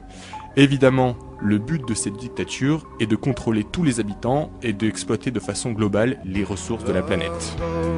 Captain, take the reins and steer us towards the clear. Ceux qui l'aiment l'écoutent pour savoir ce qu'il va dire. Ceux qui en ont peur l'écoutent aussi pour savoir ce qu'il va dire. Bob est sur Ado. Comme tous les soirs, je le répète, Bob vous dit toute la vérité, n'aurait pas la même saveur sans vos témoignages, vos réactions. Pour cela, les réseaux sociaux, ce soir encore, vous appartiennent. Et oui, vous pouvez réagir via Twitter, Maudiès Bob Vérité, et sur la page Facebook, Bob vous dit toute la vérité sur Ado. Merci Maud Elliott, et merci aussi à tous ceux qui alimentent les blogs, qui parlent de l'émission, à tous ceux qui usent leur réseau pour dire qu'ici sur Ado, il existe un homme qui dit tout haut ce que beaucoup pensent tout bas sans jamais avoir eu le courage de le dire. Et pour commencer, place au projet Bluebeam Project avec Paul Ponceau. Bonsoir Paul. Bonsoir Marc. Non, moi c'est Bob. Bonsoir Bob. Mais c'est pas grave. Un point pour moi. C'est parce que j'ai parlé de Margré juste avant. Exactement. Qui est un ami d'ailleurs. Oui, c'est pour ça. C'est comme ça détend l'atmosphère. Alors Paul, vous êtes chercheur de vérité, un peu comme moi. Alors vous avez écrit Le plan secret du diable, édité à compte d'auteur. Il parle, ce bouquin, de présence reptilienne, donc du projet Bluebeam, des nouvelles vibrations et de la mise en place du nouvel ordre mondial. Alors, pour ceux qui connaissent pas du tout, qui sont pas du tout branchés, en quelques mots, c'est quoi le Bluebeam Project ? Le Bluebeam Project, c'est tout simplement la volonté de mettre en scène l'arrivée d'un faux sauveur pour extorquer le consentement de l'humanité à un gouvernement mondial, à une religion mondiale. Et tout ça sous fond de nouvelles vibrations, de réveil de l'humain. Donc ce nouveau sauveur incorporera à la fois les caractéristiques des sauveurs des différentes religions et des caractéristiques scientistes, sous-entendu faux sauveurs extraterrestres, faux messie et tout ça. Voilà. Donc en fait, c'est la grande manip, quoi, en fait, tout simplement. Exactement. La grande manipulation au niveau du mouvement New Age. Manipulation qui s'inscrit d'ailleurs dans tout notre quotidien, dans toute notre vie, à la fois dans notre vie de tous les jours et dans la politique internationale, l'actualité. Voilà. Alors moi, quand on a commencé à travailler sur l'émission, on a vu souvent la NASA revenir. Est-ce que on a dit au départ que c'était la NASA qui était derrière tout cela? Alors j'étais un peu surpris parce qu'il y a un aspect très religieux quand même dans ce Blue Beam Project également. On en parlera, on va le détailler. Est-ce que la NASA est au départ à l'origine de ce projet ou pas du tout? Clairement, la NASA est un des fers de lance du projet. La NASA va être utilisée dans ce projet, mais la NASA n'est pas du tout à l'origine de ce projet. Ce qui est à l'origine de ce projet, c'est essentiellement ce qu'on peut appeler les Illuminati, ce qui est complètement différent des Illuminés de Bavière. Certaines races d'entités extraterrestres ou d'entités sans âme que certains qualifient de reptiliens, d'autres qualifieront dans le langage plus judéo-chrétien de démons, certaines autres personnes les qualifieront de djinns, en bref des entités non humaines. Et il y a également certaines sociétés secrètes qui sont utilisées par les Illuminati, utilisées par les entités non humaines pour mettre en place ce projet. Est-ce qu'il a des chances d'aboutir véritablement ce projet ? Ou est-ce qu'on est vraiment dans une utopie? Parce que arriver à un moment donné, se dire bon, je vais manipuler le monde entier, on peut le faire avec des gens qui sont pas quand un QI, tu vois, proche d'une huître. Mais à un moment donné, quand on réfléchit un petit peu, bon, on se dit quand même, il faut pas nous prendre pour des cons, non?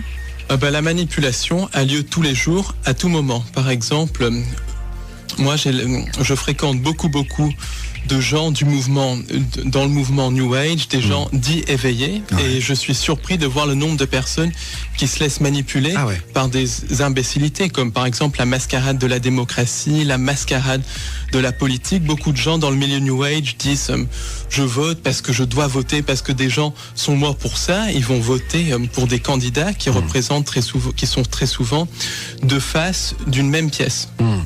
On voit aussi beaucoup de gens qui sont dans soi-disant réveillés, mais qui sont dans cette optique de l'arrivée d'un sauveur externe et tout ça. Donc la manipulation fonctionne très bien. Un exemple de manipulation, c'est la manipulation du 11 septembre. Il faut savoir que on avait fait un sujet d'ailleurs, le 11 septembre dernier, très belle émission dessus, à 2 heures, c'était magnifique.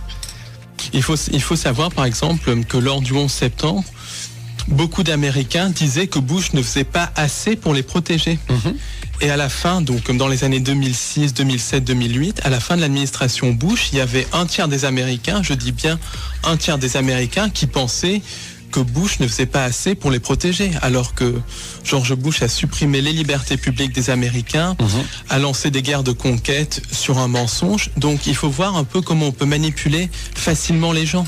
On a toujours la sensation, Paul, que tout ça, ça vient des États-Unis. Est-ce que c'est vrai qu'au départ, la genèse, elle est américaine ou pas? Pas du tout, pas du tout. La genèse de tous ces projets, alors si on remonte à très loin dans le temps, à l'époque sumérienne, égyptienne, babylonienne, à l'époque des civilisations anciennes, la genèse, c'est essentiellement la civilisation de Sumer, la civilisation égyptienne, donc qui est en fait civilisation de Sumer qui allait jusqu'au Caucase, jusqu'en Iran, la civilisation égyptienne, mais il y a aussi un rôle très important de la Chine, du nord de l'Inde, de certaines régions du Tibet. Donc c'est une genèse qui est... Et donc quand je vous écoute, ça veut dire ça remonte à très loin. C'est une manipulation de l'humanité qui remonte à 6, 7, 10 000 ans et même à des temps bien antérieurs, à l'époque du déluge. Donc il y a à peu près 12 000 ans et encore... Mais déjà, Paul, moi j'ai l'impression quand même qu'aujourd'hui, les religions, elles manipulent déjà tout le monde. C'est-à-dire que... j'en viens justement. De nos jours, en fait, le point principal de la manipulation, c'est l'Europe. Alors je dirais qu'il y a plusieurs lieux de manipulation. Le lieu de manipulation numéro 1, c'est la City de Londres qui manipule la finance. Numéro 1, ex aequo avec le Vatican, avec Rome qui manipule la spiritualité. Beaucoup de choses sont dirigées du Vatican, qui est une institution sataniste qui a perverti complètement le message du Christ. Il y a aussi une manipulation au niveau de Bruxelles avec l'OTAN, qui est une armée mondiale. Au niveau aussi de l'Allemagne, parce que les réseaux nazis sont extrêmement importants dans ce qu'on peut appeler le nouvel ordre mondial. Et au niveau de la ville de Paris, la ville lumière, qui est une des capitales philosophiques du nouvel ordre mondial. Donc c'est au niveau de l'Europe qu'a lieu l'essentiel de la manipulation. Et au niveau de l'Asie, la Chine joue un rôle très important dans cette manipulation, puisque, pour faire simple, l'essor de la Chine a été voulu, justement, et c'était calculé, c'était prévu. C'est calculé, voilà. C'est complètement prévu que la Chine arrive au sommet de l'élite mondiale. Parce que la Chine, c'est un blueprint de la société du nouvel ordre mondial. Bien sûr, Paul, vous annoncez des choses, mais j'imagine que vous avez basé vos écrits sur des recherches. Exactement. Comment s'est passé déjà vos recherches et sur quoi vous vous appuyez? Alors écoutez, déjà je m'appuie sur 20 ans de recherche, puisque j'ai 32 ans, mais j'étudie ça depuis l'âge de 12-13 ans. Je me base aussi sur beaucoup de témoignages. J'ai rencontré beaucoup de gens. En plus, je me base sur beaucoup de lectures. J'ai beaucoup lu sur le sujet. J'ai aussi une formation scientifique. Je suis biologiste et journaliste scientifique de formation. Donc j'arrive quand même à décerner ce qui est vrai et ce qui est pas vrai. Et puis je me base aussi sur beaucoup d'intuition et sur la logique. Quand on regarde les actualités, il se passe les mêmes choses, la même diminution des libertés en France, en Angleterre, aux États-Unis, en Afrique du Sud, en Inde. Quand on voit que les mêmes choses se passent dans différents pays, on voit qu'il y a un plan coordonné qui est en train de se mettre en place dans tous les pays du monde.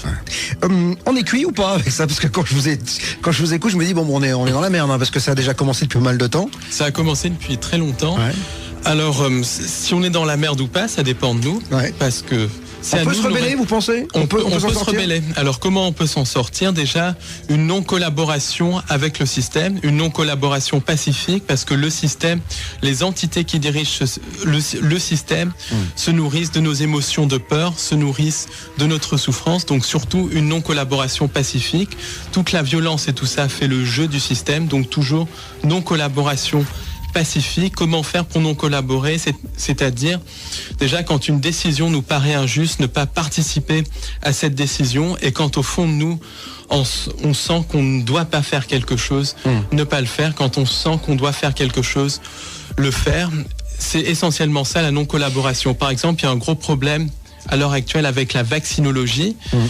Il y a des parents qui se font retirer leurs enfants parce qu'ils refusent de les faire vacciner. Avant de rentrer à l'école, Mais si tous les parents avaient les couilles de dire je ne ferai pas vacciner mon enfant, ou je ferai vacciner mon enfant si j'en ai envie, le système pourrait rien faire, parce que c'est par le nombre. On est beaucoup plus nombreux que... Oui, mais on ne peut pas... D'accord, mais on ne peut pas non plus ne pas comprendre que certains vaccins, quand même, ont sauvé des vies. Alors ça, Pasteur, c'est pas un enfant de cœur quand même. Donc voilà, on lui doit beaucoup de choses quand même. Le dogme pastorien est faux de A jusqu'à Z. Il faudrait mieux regarder du côté de Béchamp et du côté du terrain, parce que pour Pasteur, c'est une médecine extrêmement économique, une médecine de fric en fait. Parce qu'il faut savoir que Pasteur a été mis sur le marché par Napoléon III pour faire concurrence à la chimie allemande, qu'il était extrêmement connecté à un réseau de sociétés secrètes, un réseau franc-maçon, et le dogme pastorien, c'est essentiellement un microbe, une maladie, un vaccin, donc ça fait vendre, et ça crée la peur, alors que le vrai dogme, c'est le dogme de Béchamp. Une maladie naît à cause d'un terrain. D'ailleurs, on le voit, quand il y a des épidémies hivernales de grippe, beaucoup de gens vont avoir la grippe et beaucoup de gens ne vont pas l'avoir dans une même famille, parce que c'est une question de terrain. Et c'est ce qui explique que des thérapies beaucoup plus douces comme l'homéopathie fonctionnent, parce qu'elles travaillent sur le terrain. Qui est derrière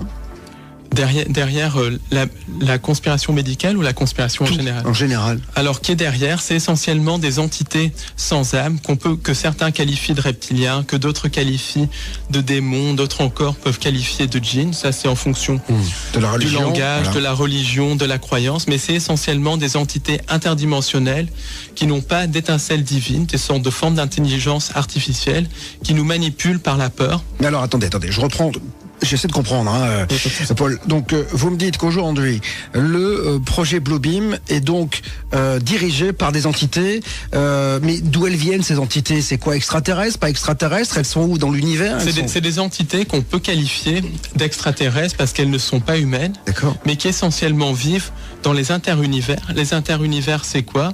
C'est des espèces d'espaces qui sont situés à une autre fréquence que la réalité physique, qui ont d'ailleurs été documentés par une physicienne italienne, Giuliana Conforto, dont je vous recommande le livre L'univers organique. Elle a découvert ces univers parallèles, si vous voulez, par l'intermédiaire de photons, de recherche sur la lumière et tout ça.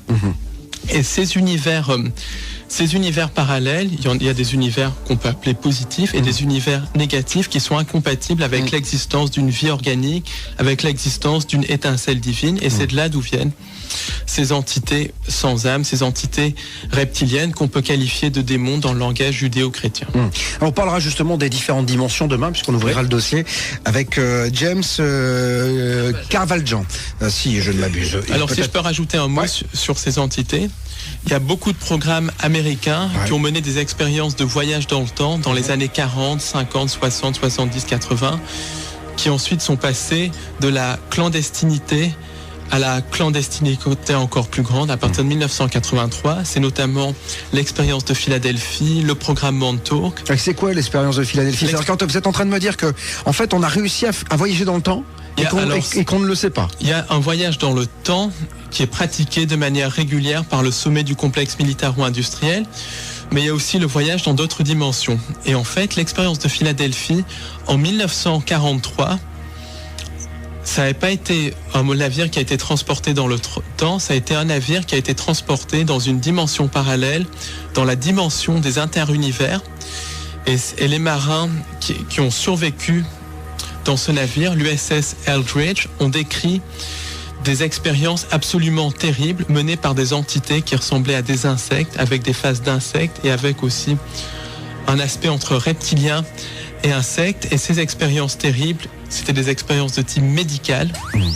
Et la dimension où ces marins sont retrouvés était une dimension sans vie, complètement triste, avec un espèce de ciel rougeâtre, extrêmement froide, qu'on peut assimiler à l'enfer de la Bible, au purgatoire de la Bible. Et les marins ont passé plusieurs mois dans cette dimension, alors que sur Terre, à peu près 10 ou 15 secondes s'étaient écoulées.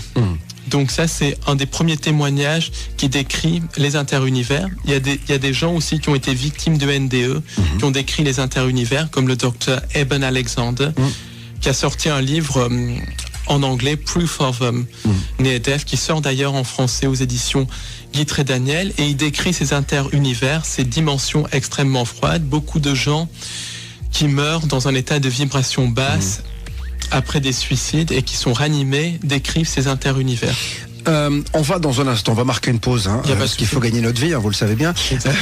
On va revenir bien sûr sur toutes ces dimensions, etc. Je vous poserai cette question, pourquoi, puisque certaines personnes comme vous, qui sont initiées, ne le disent pas plus, en tout cas n'ont pas plus accès aux médias.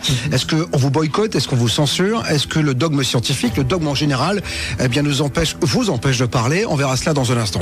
Et alors dans un instant, du côté de 22h, nous parlerons des entités, de la matérialisation de ces entités et de l'incorporation par les médiums de ces entités. Ce sera avec Roger Sellier. Le plan secret du diable, un ouvrage dans lequel il est question de la présence reptilienne, du projet Bluebeam, des nouvelles vibrations et de la mise en place du nouvel ordre mondial. Et c'est ce qui nous intéresse ce soir, puisque je reçois l'auteur de cet ouvrage, Paul Ponceau. On va donc revenir sur la question que je vous ai posée tout à l'heure, les médias, etc., etc. On a la sensation que on parle pas de tout cela, que tout est un peu caché. Et encore une fois, je dirais, ces entités dont vous nous parlez, qui sont sous d'autres dimensions, qu'est-ce qu'elles retirent de ce projet Bluebeam et de cette grande manipulation? D'abord les médias. Alors les médias, de toute façon, sont complètement inféodés complètement inféodé à ce qu'on appelle les Illuminati, à ce réseau de sociétés secrètes. Par exemple, il n'y a jamais de petites annonces pour être présentateur aux 20h. Quand on est présentateur, c'est qu'on fait partie de certaines sociétés secrètes, qu'on s'est dans 99% des cas incliné devant le système, qu'on s'est incliné aussi devant le réseau de sociétés secrètes. Il y a aussi une ligne directrices à dire. Par exemple, dans la presse, on ne peut pas être pro-palestinien, il faut être pro-israélien, pro-sioniste. On ne peut pas dire la vérité sur le 11 septembre, il faut suivre la version officielle qui est complètement Ce qui vous dérange quoi, vous, c'est la liberté d'expression, c'est ça? Il n'y a aucune liberté d'expression dans la presse, en fait. La presse, c'est la propagande du régime, que le régime soit de droite ou de gauche, parce que droite et gauche, c'est la même chose. Alors c'est ce que vous pensez des médias. Heureusement on est là. Donc, voilà, heureusement, on peut vous permettre de dire toute la vérité, en tout cas votre vérité. Je le dis toujours. Vous êtes peut-être pas d'accord avec Paul, mais en tout cas j'expose et vous disposez. Mais l'important c'est de parler. Alors je le disais dans ces différentes dimensions. Que vous annoncez avec ce projet Bluebeam, donc puisqu'on serait manipulé par des insectes un peu reptiliens, des entités de type reptilien. Exactement, qui ressembleraient donc à ces bestioles-là. Mais il y en a d'autres aussi, parce qu'il y a des entités de type arienne, des entités de type gris, des entités de type. Donc c'est ce qu'on appelle les extraterrestres finalement. Quand les gens disent voilà, j'ai été enlevé par un petit gris, par un reptilien, tout ça, finalement c'est ça. Alors, les enlèvements extraterrestres, donc Marc, qui va parler tout à l'heure. Marc Gray, ce sera tout à l'heure du côté de 23h. Eh ben, lui, il en dira certainement un petit peu plus que moi, mais moi, ce que je pense, en tout cas, sur la thématique des enlèvements, c'est qu'il y a deux types d'enlèvements. Il y a les enlèvements qui sont produits par les entités extraterrestres, les entités extraterrestres sans âme, qui ont essentiellement un but d'hybridation et un but aussi de propagande de l'idéologie extraterrestre. Et il y a les enlèvements qui sont dus au programme de contrôle mental. Ces enlèvements dus au programme de contrôle mental rentrent dans le projet Bluebeam. Ils sont là pour créer des alters, pour créer les grands prêtres de la nouvelle religion mondiale, qui sera basée, au moins en partie, sur la vénération de ces entités sans âme. Donc il y a les vrais enlèvements extraterrestres et les enlèvements qui sont dus au complexe militaro-industriel, au programme de mind control, et qui paradoxalement sont faits avec la technologie extraterrestre, puisqu'au niveau du complexe militaro-industriel, il y a une collaboration constante avec des entités extraterrestres. Alors j'ajoute que contrairement à ce que pensent beaucoup de gens du milieu New Age, et là je vais être un peu iconoclaste, les enlèvements par leur nature même ne sont pas positifs ni rien, parce que quand on commence à violer l'intimité de quelqu'un, quand on commence à agir sur l'esprit des gens, quand on commence à agir sur les couilles de la personne, il faut dire les choses telles qu'elles sont.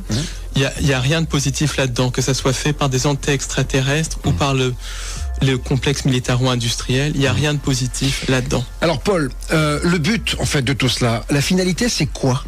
Parce que vous m'avez dit que ça a commencé il y a 6-7 000 ans, même bien avant. Donc c'est quoi le but ? Alors, déjà parce qu'ils ont mis du temps, parce qu'ils y sont pas arrivés finalement. Est-ce qu'on est rebelle un peu plus ? Est-ce que l'homme est finalement pas si malléable ? Globalement, si on est dans un état de vibration élevé, on n'a aucun risque en fait, globalement. Parce que les gens qui meurent sont dans un état de peur et tout ça. Et moi, je ne suis pas dans un état de peur quand il s'agit de transmettre cette information. Je la transmettrai, quel que soit le prix. Voilà. Donc quand je vous écoute, on a la sensation d'être dans Matrix finalement. Exactement, exactement.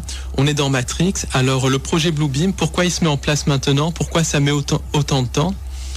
Parce que justement, les entités sans âme ont besoin du consentement de l'humain pour manipuler les gens. Alors, pour qu'une manipulation marche, la personne manipulée doit consentir à être manipulée. Alors, le consentement peut s'obtenir par le silence, qui ne dit rien consent, ou on peut leurrer les gens à consentir. Par exemple, un des modèles de consentement les plus basiques, c'est la démocratie, ou démocratie comme je l'appelle, parce que la démocratie n'existe absolument pas et n'a jamais existé. La démocratie, c'est une illusion.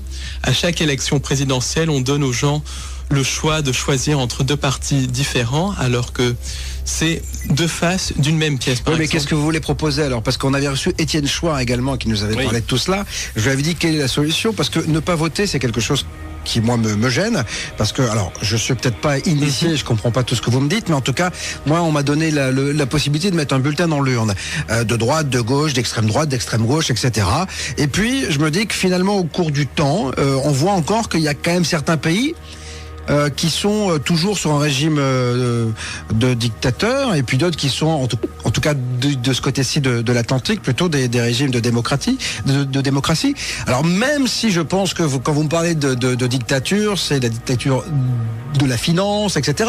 C'est ce que vous avez. Mais on est quand même vachement plus libre qu'au Mali, par exemple, où on voyait que, vous voyez, on est quand même. Encore qu'au Mali, il y a un génocide qui est en train d'avoir lieu, une guerre coloniale qui est en train d'avoir lieu, parce que quand un régime est à bout de souffle, quand un régime veut détourner l'attention des choses, il envoie les troupes pour des guerres coloniales. C'est arrivé dans les années 70. Vous êtes en train de me dire qu'en fait c'est pour c'est un leurre, en fait, c'est ça? Exactement. Pour gommer la politique de François Hollande, c'est ça? Alors, la guerre du Mali, donc justement, on peut en parler. Ça. Pas trop, parce qu'on va surtout plutôt revenir sur le projet Bluebeam, mais non, mais allez-y vite fait. Oui, la guerre au Mali, donc, elle peut s'interpréter à plusieurs niveaux. En premier lieu, donc, c'est un espèce de leurre pour créer une guerre, pour détourner les gens de toute l'austérité économique qui est en train de se mettre en place. Bon, on peut élaborer là-dessus. En second lieu, c'est une guerre pour s'emparer des richesses du Mali. C'est un pays qui est extrêmement riche en pétrole, en hydrocarbures, en minerais. Oui, mais il y a quand même une base au départ. On est là quand même pour les aider. On peut pas laisser faire les exactions, tout ce qui se passe quand même en Mali. Mais les gens qui sont derrière les exactions sont financés par la CIA. Les groupes comme AQMI et tout ça sont liés à Al-Qaïda. Al-Qaïda, qui est une création de la CIA, qui a été créée par la CIA dans les années 80 pour lutter contre les soviétiques en Afghanistan, et qui utilisait tantôt comme le gentil, tantôt comme le méchant. Mais alors pourquoi vous me dites? Parce que c'est vrai que moi, depuis que je suis tout gauche, j'ai toujours entendu dire que la CIA était derrière tout. Et pourquoi aujourd'hui on laisse faire encore? Aujourd'hui on laisse faire. Tout le monde le sait. Pourquoi on laisse faire? Le problème, c'est que ce n'est pas la CIA qui est derrière les choses. La CIA, c'est le bras armé, l'Amérique, c'est le bras armé, mais ce qui est derrière, c'est des sociétés secrètes européennes. Et les gens le savent, mais ils ne disent rien. Et donc, quand les gens ne disent rien, ils consentent. Parce que les gens sont trop occupés par la bière qui est offrée, par leur match de foot, par leur quotidien, par aller s'envoyer en l'air les week-ends. Mais dites-moi, vous devez être super malheureux finalement, vous? Pas du tout. Ah bon? Parce que quand vous faites le constat, j'ai l'impression qu'on est dans la merde, que finalement on est totalement manipulé. Et je me dis, comment vous arrivez-vous à avoir votre petite lumière de bonheur? Alors ma petite lumière de bonheur, c'est par mes proches, d'ailleurs, qui est ici. Ma petite lumière de bonheur aussi, c'est par cette recherche, en transmettant cette information aux gens, en leur disant comment se libérer. Et puis en ayant compris qu'il y a autre chose que ce monde de merde, et en ayant compris notre véritable nature, qui est une nature divine, et en essayant de comprendre les règles du jeu. Et les règles du jeu, c'est justement de comprendre qu'on est dans une matrice, qu'on est prisonnier de ce système, de cette lumière artificielle qu'on peut appeler lumière luciférienne, qu'on peut appeler la matrice, qu'on peut appeler l'égrégore. Et le but du jeu, c'est de sortir de ça. La matrice, nous sommes en plein dedans. Des entités seraient là derrière ce projet Bluebeam. Des entités qui n'ont pas un but très sympathique à notre égard, Paul. Hein. Exactement. Globalement, leur but en fait, c'est nous utiliser comme pile électrique. Et le film Matrix est très révélateur en cela. Et à terme, le but, c'est de créer les univers, recréer les univers inorganiques, recréer ce qu'on appelle les interunivers sur Terre, c'est-à-dire de faire fusionner l'homme avec la machine. C'est la société transhumaniste, et tout cela, ça implique le génocide de plusieurs milliards de personnes. C'est ce qu'on appelle le nouvel ordre mondial, en fait. C'est le nouvel ordre mondial, mais qui est un ordre transhumaniste, eugéniste, avec le génocide de plusieurs milliards de personnes, en particulier les races dites inférieures par les entités qui nous dirigent, parce que ces entités et les Illuminati sont profondément racistes. Les terriens, on est des races inférieures, c'est ça, par rapport à ces entités? Les terriens, on est à la fois des races inférieures, parce qu'on n'a pas la technologie, mais aussi des races supérieures. Elles nous craignent et elles nous utilisent, parce que si on se réveille, on a l'étincelle divine que ces entités n'ont pas. Et c'est nous, et elles nous leurrent à créer notre propre asservissement, notre propre prison, parce qu'elles n'ont pas de capacité créatrice. C'est nous qui créons notre prison pour eux. Mais essentiellement, il y a un atout fondamental sur la Terre, c'est la race humaine. Et la race humaine semble posséder une étincelle divine extrêmement importante. Et en plus, il y a toute cette diversité de vie sur Terre qui, d'après ce que disent certains contactés extraterrestres, ne se retrouve pas ailleurs dans l'univers. Donc il y a plein de raisons à ça. Alors, maintenant, j'ai envie de savoir comment ça va se passer, en tout cas là dans les années qui viennent, comment ça se passe, quel est le process quoi. Alors le process déjà, c'est notre choix où on sort où on retrouve notre vraie nature avec l'aide des nouvelles vibrations qui sont en train d'arriver, sur lesquelles je reparlerai un petit peu plus tard. On sort de la matrice et on retrouve notre vraie nature, notre nature divine qu'on n'aurait jamais dû perdre. Ou bien c'est quoi cette nature divine qu'on a perdue? Cette nature divine, c'est essentiellement la nature de créateur infini. On est capable de créer notre réalité. On est possibilité infinie. On est capable de créer. J'essaie de comprendre, Paul. Créer notre réalité, ça veut dire quoi? On est des êtres créateurs. À un moment donné, avant qu'il y eut cette arrivée d'entités extraterrestres sans âme, on pouvait littéralement créer par la pensée. On le peut toujours, mais c'est beaucoup plus voilé et tout ça. D'accord. On est des êtres créateurs, on est capable de tout et surtout on a notre connexion divine. On est possibilité infinie. On va parler de l'ADN dans un instant parce que je crois qu'il y a un programme à l'intérieur de notre ADN. Restez donc avec nous, c'est passionnant le projet Bluebeam, le Bluebeam Project si vous parlez bilingue comme moi. Je parle bilingue. Je parle bilingue moi, monsieur. C'est comme ça, c'est Ado, mon nom est Bob et je vous dis toute la vérité. Ça réagit énormément mon Elliot. Il y a beaucoup de questions pour savoir de quoi se nourrissent les entités sans âme. Alors, ces entités derrière le nouvel ordre mondial, globalement, se nourrissent de deux choses. Alors, elles se nourrissent de sang humain par l'intermédiaire des Illuminati, en possédant les Illuminati, et surtout de nos peurs, de toutes nos émotions liées à la peur. Et ça explique la recrudescence de rituels sataniques à travers le monde, parce que les réseaux sataniques sont une réalité. Le satanisme, c'est un cancer de la société, c'est ce qui fait tourner les Illuminati. Et les rituels sataniques, c'est quelque chose qui a lieu dans les hôtels particuliers parisiens, les hôtels particuliers londoniens, les hôtels particuliers de New York, les palais de Shanghai. En fait, c'est chez les riches, vous êtes en train de me dire ça, parce qu'un hôtel particulier à Paris, ça vaut 15 millions d'euros. Donc, Voilà, c'est même pas chez les riches. Chez les initiés, dans les familles Illuminati, dans certaines loges de sociétés secrètes, c'est un des cancers de la société.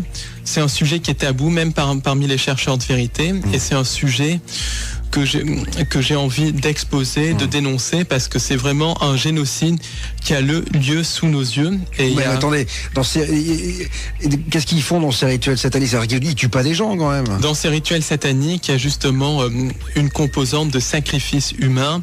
Et c'est un ciment qui relie malheureusement le monde de la politique, une partie du monde de la politique bien sûr. Mais que fait la police?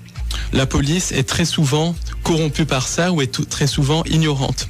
Par exemple, en Angleterre. Enfin, on a les services secrets, on a des gens quand même qui sont de la DGSE, des gens ont des RG, on sait tout aujourd'hui sur tout le monde.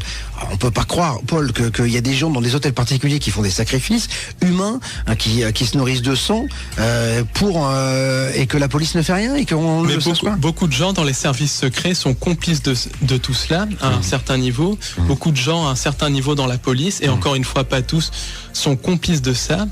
Et beaucoup d'autres policiers refusent même de voir la vérité en face, parce que pour eux, ça paraît incroyable, et pourtant, c'est vrai.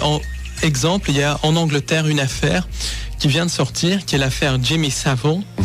Alors, l'affaire Jimmy Savile, c'est en gros une affaire de pédophilie qui implique un ancien présentateur de télévision anglais décédé en 2011, Jimmy Savile. Et Jimmy Savile avait ses entrées au niveau de la noblesse anglaise, de la très haute noblesse anglaise, au niveau d'une certaine famille qu'on ne nomme pas.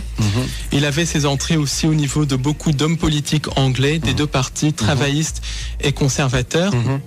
Et cet homme-là est un des plus grands délinquants sexuels du Royaume-Uni. Il a abusé plus de 500 enfants. Pendant 30 ans, il y a eu une omerta totale. Et maintenant, il y a des témoignages qui commencent à sortir, qui disent que Jimmy Savile participait à des rituels sataniques avec des hommes politiques au niveau de l'île de Jersey, dans certains palais et tout ça. Et il y a une opération de police, mais qui ne parle absolument pas des connexions politiques, donc qui met en accusation des gens du show business et tout ça, mais qui ne va même pas regarder du côté des politiques, du côté de la noblesse. Alors, ça me rappelle un peu Whitechapel quand même, ça déjà, ça. C'est un petit peu les affaires de Whitechapel. L'affaire Dutroux, par exemple, implique une grande partie de la très haute noblesse belge. Elle implique aussi un grand nombre d'hommes politiciens belges, des notables de l'OTAN, des notables des Bilderberg. Bon, on a compris que de toute façon, c'était pourri. Hein. C'est-à-dire que là, on est quand même dans le sordide. Hein. C'est-à-dire que dans le monde politique, globalement, le monde, les Illuminati, c'est un système qui est ce qu'on peut appeler satanique, qui est basé sur le sacrifice humain, sur la sexualité dépravée. C'est absolument horrible. Pourquoi ? Parce que l'énergie de peur dégagée lors de ces rituels va nourrir ces entités sans âme qui se nourrissent de nos peurs. Ensuite, il y a d'autres rituels à très grande échelle, des rituels sataniques à très grande échelle, qui font appel au symbolisme. Pourquoi ? Parce que le symbolisme va porter essentiellement la vibration de la personne qui a créé le symbole, et beaucoup de symboles sont créés ou détournés par les Illuminati. Et un symbole, c'est quoi ? Un symbole, ça peut être une figure géométrique, comme le triangle par exemple, ça peut être une date, le chiffre 11 par exemple, joue un rôle de symbole parce que 11 ans c'est associé au cycle solaire et les Illuminati ont détourné le cycle solaire. Le symbole du serpent, c'est un symbole qui fait référence aux reptiliens, et beaucoup d'événements de l'actualité sont des rituels sataniques de très grande ampleur. La guerre au Mali par exemple est un rituel satanique, elle a commencé le 11 janvier. L'affaire Mera aussi porte beaucoup d'éléments qui laisse penser qu'il s'agit d'un rituel satanique avec un début le 11 mars, une fin le 22 mars. On va laisser l'affaire Mera parce que je crois qu'en ce moment en plus on en reparle énormément, donc on va laisser ça parce qu'en plus il y a des gens qui ont été touchés là-dessus. Mais moi j'aimerais quand même qu'on revienne sur le programme donc à l'intérieur de notre ADN. Alors c'est quoi ? Alors en fait globalement l'homme a été génétiquement modifié par ces entités sans âme. Pourquoi génétiquement modifié ? Parce que ces entités sans âme ont créé ce qu'on appelle le subconscient, ce qu'on appelle l'ego, et l'ego est extrêmement lié à l'ADN. On modifie l'ADN, on modifie l'ego, et beaucoup de gens sont sous le contrôle de leur ego. Quand on voit les gens dans le métro qui sont dans la routine métro, boulot, dodo, il y a des gens qui n'ont jamais pensé dans toute leur vie par eux-mêmes, qui sont complètement sous le contrôle de leur ego ou de leur subconscient. Et dans le subconscient, donc dans notre ADN, puisque c'est l'ADN qui commande l'ego, il y a un programme qui fait qu'on peut être manipulé extrêmement facilement, et ce programme, c'est le programme du sauveur externe. Qu'est-ce que c'est que le programme du sauveur externe ? C'est ce programme qui fait qu'on donne notre énergie à quelqu'un d'autre pour venir nous sauver. Et le Blue Beam va faire appel à ça. Essentiellement, les entités sans âme et les Illuminati vont créer un maximum de chaos pour que le chaos organisé ? Un chaos organisé pour que les humains demandent l'arrivée d'un sauveur externe, ou accueille à bras ouverts un sauveur externe. Et ça, quand un humain accueille un sauveur externe, c'est un consentement. Et là, les humains consentiraient à être régentés directement par les entités sans âme et au nouvel ordre mondial. Alors vous dites que vous avez rencontré un homme qui vous a dit avoir été modifié avec l'ADN d'un dauphin, c'est exactement ça ? C'est-à-dire ? Alors, c'est-à-dire que... C'est un programme quoi, militaire ? Un programme militaire qui a eu lieu en France. Et j'ai discuté avec cet homme au cours d'une conférence que j'ai donnée en province. Je ne parlerai pas du nom de la ville. Et au début, je pensais que cet homme me disait des bêtises. Mais je lui ai parlé pendant longtemps et j'ai ressenti une grande sincérité. Et il a expliqué avoir été modifié par de l'ADN, avec de l'ADN de dauphin, dans le cadre d'une expérience militaire. Pourquoi ? Parce que les militaires, le complexe militaro-industriel de haut niveau a une technologie qui a plusieurs milliers d'années d'avance sur ce que l'on connaît. Et je vais vous dire ce que c'est un peu les technologies. Il y a des technologies de contrôle du climat, le projet ARP, des technologies d'antigravitation. Donc beaucoup d'ovnis sont extraterrestres, mais encore plus d'ovnis sont des armes secrètes du complexe militaro-industriel du nouvel ordre mondial. Il y a une technologie d'hologramme, des créations d'hologrammes qui sont très utilisées dans le projet Blue Beam. Il y a des technologies aussi de clonage humain, de modification de l'humain. Il y a des programmes de création de chimères mi-humaines, mi-extraterrestres. Il y a aussi des programmes de voyage dans le temps et il y a des programmes de création d'armes à énergie dirigée, par exemple, pour en venir au 11 septembre, qui est d'ailleurs aussi un rituel satanique d'extraction d'énergie qui fait appel à beaucoup de symbolisme de la magie crowleyenne, Aleister Crowley, dont la magie est extrêmement utilisée par les Illuminati. Le 11 septembre, ça va bien au-delà de ces histoires de termites et tout ça. C'est un attentat sous fausse bannière qui a été fait par l'utilisation d'armes à énergie dirigées. Et pour cela, je vous invite à aller sur le site du docteur Judy Wood. Alors Judy, G-U-D-Y, Wood, W-O-O-D, W-2-O-D. Et elle démontre de manière scientifique, c'est une physicienne du bâtiment, qu'au cours du 11 septembre, des armes à énergie dirigée ont été utilisées. Donc voilà un petit peu un échantillon des technologies qui sont utilisées par le sommet du complexe militaro-industriel et qui seront extrêmement utilisées lors du projet Bluebeam.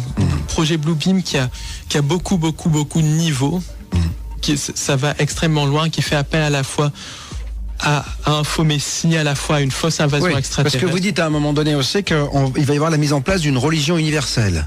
Exactement. C'est-à-dire qu'en fait, tous nos dogmes religieux vont tomber là. Tous les dogmes religieux vont tomber. Mais Paul, moi la question que j'ai envie de vous poser, pourquoi tout le temps Satan? Pourquoi c'est toujours aussi sombre que ça? Pourquoi c'est si sombre que ça? Moi je suis là, vous voyez, ça fait 50 minutes qu'on discute. Ça commence à faire peur. Je me dis mais qu'est-ce qui va se passer? C'est-à-dire que on peut, parce que vous me disiez tout à l'heure, l'homme va se réveiller. En tout cas, on peut s'en sortir. On peut complètement. Voilà, mais combien de temps ça va prendre déjà? On peut s'en sortir extrêmement rapidement. Déjà, il y a des nouvelles vibrations qui sont en train d'arriver, qui sont en train d'agir sur les interunivers, qui expliquent d'ailleurs en partie la mise en place du projet Bluebeam. Ensuite, on peut se réveiller.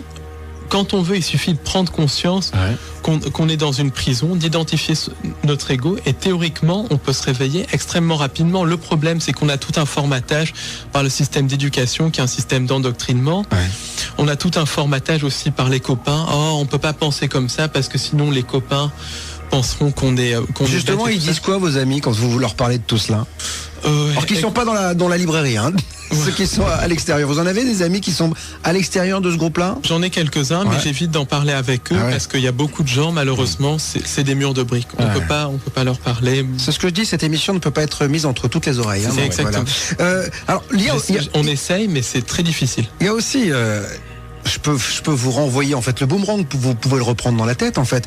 Il y a peut-être des gens qui disent oui, mais ces propos, c'est justement lui, Nouvel Ordre Mondial, qui fait passer toutes ces idées. Vous voyez ce que je veux dire? C'est-à-dire que vous avez une théorie, vous avez là pour le coup tout est vachement réfléchi. Qui ne dit pas que c'est vous finalement qui êtes derrière tout ça? Parce que vous comprenez que je peux vous poser cette question. Oui, bien sûr. En fait, il faut parler de ça parce qu'il faut être complètement au courant de ce qui va se passer. Je donne un exemple. Si on est en train de prendre un pique-nique au milieu d'une voie de chemin de fer parce que tout est beau, tout est magnifique et tout, si on n'est pas conscient que des trains peuvent arriver, on finit par se faire écraser. Donc la première chose pour se sortir de ça, c'est informer les gens, de savoir à quoi on a affaire. Et ensuite, c'est de proposer les solutions. Et les solutions sont extrêmement nombreuses parce qu'on a des aides, je dis bien des aides angéliques, on a aussi beaucoup de solutions au fond de nous-mêmes en fait. Alors vous me disiez aussi, lorsqu'on a préparé l'émission, que les Illuminati ont des technologies qui ont des dizaines d'années d'avance. Ils peuvent donc nous envoyer, puisqu'ils nous envoient des choses plutôt pas mal des fois à des quidam, en disant comme vous et moi, ils envoient des technologies ou des choses comme ça. En tout cas des gens qui sont... vous me parliez tout à l'heure de ce monsieur là qui faisait en banlieue parisienne de l'énergie propre, etc. Mais ils peuvent balancer aussi des infos qui sont pourries. Alors justement, beaucoup de textes de channeling, par exemple, beaucoup de textes de channeling sont issus du projet ARP, sont issus du bas astral, sont issus même de manipulation mentale, de déclenchement de programmes de contrôle mental.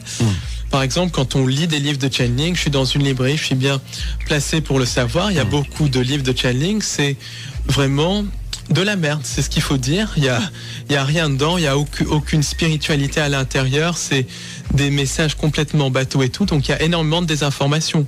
L'ufologie par exemple, il y a beaucoup de désinformation qui est balancée dans l'ufologie. Beaucoup de groupes ufologiques sont d'ailleurs tenus par certaines sociétés secrètes, par certains services secrets et propage justement la propagande du nouvel ordre mondial. La propagande du nouvel ordre mondial, c'est cette fameuse fausse invasion extraterrestre, alors que l'invasion extraterrestre a déjà eu lieu depuis très longtemps. Et il y a aussi l'autre extrême, c'est des sauveurs extraterrestres pour qu'on délègue notre pouvoir à quelqu'un d'autre, alors que le pouvoir est en nous, ce qui n'exclut pas des aides, parce qu'il y a des aides angéliques, il y a des aides extraterrestres, mais c'est pas des sauveurs. Même moi, j'ai vécu beaucoup d'épreuves il y a 2 ou 3 ans, et pour tenir, pour en arriver où j'en suis, il faut une aide extérieure, parce que je n'aurais pas eu la force de continuer. Mais l'aide, ça veut pas dire sauveur. Aide-toi, et le ciel t'aidera, dit la Bible.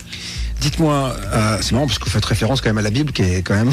La Bible, où il y a beaucoup de trucs sataniques, mais où il y a quelques éléments de vérité à l'intérieur. Bon, bah tant mieux, j'espère, parce que c'est quand même pas mal écrit quand même. J'aurais bien aimé l'écrire. Toute bonne désinformation, en fait, va avoir 90% de conneries et 10% de vérité. Il y a toujours de la vérité quelque part. Dites-moi, il n'y a pas un côté parano, parce que c'est ce qu'on nous dit un peu. Nicolas, par contre, me dit, est-ce que il n'y a pas un côté un peu parano dans tout cela? Écoutez, vous comprenez qu'on puisse vous dire ça? Écoutez, on peut retourner l'argument. Qui est le plus paranoïaque, les gens qui pensent qu'il y a des mauvais musulmans qui vont planter des bombes de partout, ou les gens qui s'intéressent au nouvel ordre mondial, qui veulent savoir ce qu'il y a derrière les choses. On rappelle quand même que on dit toujours encore, je le dis toujours, les terroristes, c'est une infime partie de gens qui se disent musulmans. Quand même, les gens dans le monde veulent vivre en paix. C'est vachement important de le rappeler, parce que arrêtez de stigmatiser, mesdames et messieurs, parce que ça fait le jeu de certaines partis politiques. Mais justement, beaucoup de gens font l'amalgame déjà entre musulmans et terroristes. Ça, je supporte et le terrorisme islamiste, de toute façon, n'existe pas. Attention. Faut faire très attention. Exact. Le terrorisme, de toute façon, islamiste n'existe absolument pas. Le seul terrorisme, c'est le terrorisme d'État, qui a eu lieu donc le 11 septembre, qui a été fomenté par les néoconservateurs américains. Le gouvernement anglais est à l'origine, par exemple, des attentats du 7 juillet à Londres. Parce qu'en fait, tout est gouvernement. En fait, alors pour le coup, c'est la vraie manipulation gouvernementale. Voilà, on est vraiment des pions, et les gouvernements de tous les pays font ce qu'ils veulent de leurs citoyens et de leurs concitoyens. Exactement. Les gouvernements, comme dirait Guylaine Langto, le gouvernement gouverne aimant. Guylaine Langto, c'est la fondatrice du mouvement Personocratia, en fait, qui est un mouvement qui dit qu'il faut qu'on récupère notre propre pouvoir. Alors, juste, on va se quitter malheureusement dans 2 minutes. Vous reviendrez, j'imagine, pour continuer à en parler. Un contre-plan. Il y a un contre-plan. Qu'est-ce que vous me... Voilà, moi, je vais rentrer chez moi ce soir. Qu'est-ce que je dois me mettre dans la tête? Alors, le contre-plan, déjà. Alors, globalement, le contre-plan, c'est qu'il y a des nouvelles vibrations qui sont en train d'arriver. Si on choisit par notre libre arbitre de suivre ces nouvelles vibrations, on peut vraiment se libérer. Ensuite, le contre-plan, c'est notre humanité. On a une étincelle divine, on est 7 milliards, les entités sans âme ne sont que quelques dizaines ou quelques centaines de milliers au maximum. Nous, on est 7 milliards avec une étincelle divine. En plus, si on se donne vraiment les moyens, si on refuse tous de collaborer de manière pacifique avec le système, on peut vraiment arriver à quelque chose.